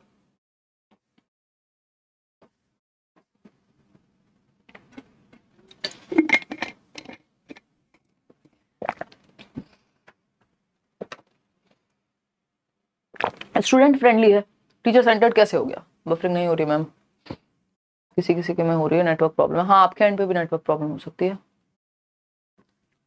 चलिए भाई देखते हैं एक बार। बी ऑप्शन 70% लोग कह रहे हैं बिल्कुल ये स्टूडेंट फ्रेंडली, क्योंकि बच्चे को अपने आप चूज करने दिया गया है कि उसके 6 बेस्ट पीस ऑफ वर्क कौन से हैं। क्वेश्चन नंबर 43 देखिएगा, इसके बाद एक और क्वेश्चन है। Teacher is incorporating examples of students home language into the classroom, this will, यानी टीचर इनकॉर्पोरेट कर रहे हैं, शामिल कर रहे हैं एग्जांपल्स को बच्चों के घर में जिस भाषा में वो एग्जांपल्स यूज होते हैं, है ना। A teacher is incorporating examples of students' home language into the classroom, this will, यानी इंग्लिश के टीचर है मान लीजिए, या किसी भी सब्जेक्ट के टीचर हैं, जो बच्चे के घर में जिस भाषा का प्रयोग होता है वो उस भाषा में एग्जाम्पल को लाने की कोशिश कर रहे हैं क्लासरूम, मदर टंग को इंक्लूड कर रहे हैं कुल मिला के। तो इससे एडिशनल लिंग्विस्टिक लोड आ जाएगा बच्चे पे? नहीं, मदर टंग तो हेल्प करती है। Help students to write a report, report write करने में मदद मिलेगी। Create a language rich classroom, ये बात एकदम सही है कि जो भाषिक रूप से समृद्ध कक्षा बनेगी, जहां एक पॉजिटिव इंपैक्ट आएगा बच्चों के सीखने पे, क्योंकि उन्हें एक्सेप्टेंस महसूस होगी, वो कनेक्टेड फील करेंगे, उन्हें समझ में भी अच्छे से आएगा, इंटरेस्ट भी बच्चे का बढ़ेगा क्योंकि वो उनकी भाषा में बात हो रही है। तो create a print rich classroom and thus have a positive impact on students learning outcome, सिर्फ लर्निंग आउटकम पे ही फोकस होगा। Create a language rich classroom and thus have a positive impact on students learning, सिर्फ outcome पे नहीं, learning पे। तो C option हमारे पास ज्यादा बेटर है अगर हम कंपेयर करें डी से, क्योंकि लर्निंग आउटकम में सिर्फ नंबर अच्छे आएंगे, लर्निंग आउटकम का मतलब वो हो गया, जबकि हम ओवरऑल लर्निंग की बात कर रहे हैं। तो सी ऑप्शन। क्वेश्चन नंबर 44 देखिएगा, होपफुली ये लास्ट ही होगा। During a writing activity in class, teacher asks students to brainstorm on the theme of writing given to them, this is a strategy for dash stage of the writing process. मतलब during a writing activity in class, teacher asks students to brainstorm on the theme of writing given to them. मतलब क्या हुआ? Again एक मुद्दा है, एक topic दिया है पोल्यूशन, भाई प्रदूषण पे आपको कुछ लिखना है, ठीक है। अब ये राइटिंग शुरू हुई, या एक राइटिंग की क्लास में एक्टिविटी शुरू हुई, टीचर ने कहा एक काम करो, पहले ब्रेनस्टॉर्म कर लो। ब्रेनस्टॉर्म क्या? बच्चे ग्रुप में बैठ करके या अपने दिमाग पे आप जोर डाल रहे हैं, आइडियाज सोच रहे हैं उस चीज के बारे में, कि इस टॉपिक के बारे में सोचो क्या क्या पता है तुमको, फिर लिखना। ये प्री राइटिंग एक्टिविटी है, रिव्यूइंग नहीं है, प्री राइटिंग एक्टिविटी है। अभी राइटिंग हुई कहां है? ड्यूरिंग अ राइटिंग एक्टिविटी, यानी क्लास शुरू हुई है अभी, या एक प्रोसेस शुरू हुआ है उस चीज का, चल रहा है मान लिया। Teacher ask students to brainstorm on the theme of writing given to them. जो भी उनको एक थीम मिला है, किसी बच्चे को पॉल्यूशन मिला होगा, किसी बच्चे को कुछ और मिला होगा, है ना, और जो थीम उनको मिला है उस पर ब्रेनस्टॉर्म करने को, उसके बारे में सोचने को कहा है, सीधा लिख देने को नहीं कहा है। मतलब लिखने से पहले जो एक्टिविटी है सोचने की, ब्रेनस्टॉर्मिंग, वो प्री राइटिंग एक्टिविटी में आएगी। जो प्रीवियस नॉलेज है उनकी, उसको एक्टिवेट करने वाली बात है। तो ये रिव्यू तो तब होता है ना जब लिख चुके होते हैं और तब सोच रहे होते हैं कि क्या क्या लिख दिया मैंने। जब आप पेपर कर चुके हैं फिर आप चेक कर रहे हैं, अच्छा ये हो गया, ये हो गया। जब आप लिखने से पहले सोच रहे हैं, ब्रेनस्टॉर्म कर रहे हैं, बैठ करके आइडियाज सोच रहे हैं, तो वो प्री राइटिंग एक्टिविटी में आएगा, ठीक है ना। ये ड्राफ्टिंग नहीं, ड्राफ्टिंग तो आप प्रॉपर जब बना रहे हैं वो फॉर्मेट और वो सब, पब्लिशिंग तो हो ही गया लास्ट में। तो A option is the right answer, pre writing activity है ये। पोस्ट राइटिंग हो सकता है रिव्यूइंग, ठीक है ना, कि आप रिव्यू कर रहे हैं, अब आपने लिख लिया।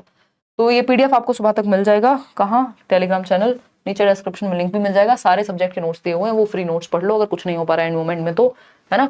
आउट ऑफ 43 क्वेश्चंस कितने ठीक हुए वो आप कमेंट्स में बताइएगा।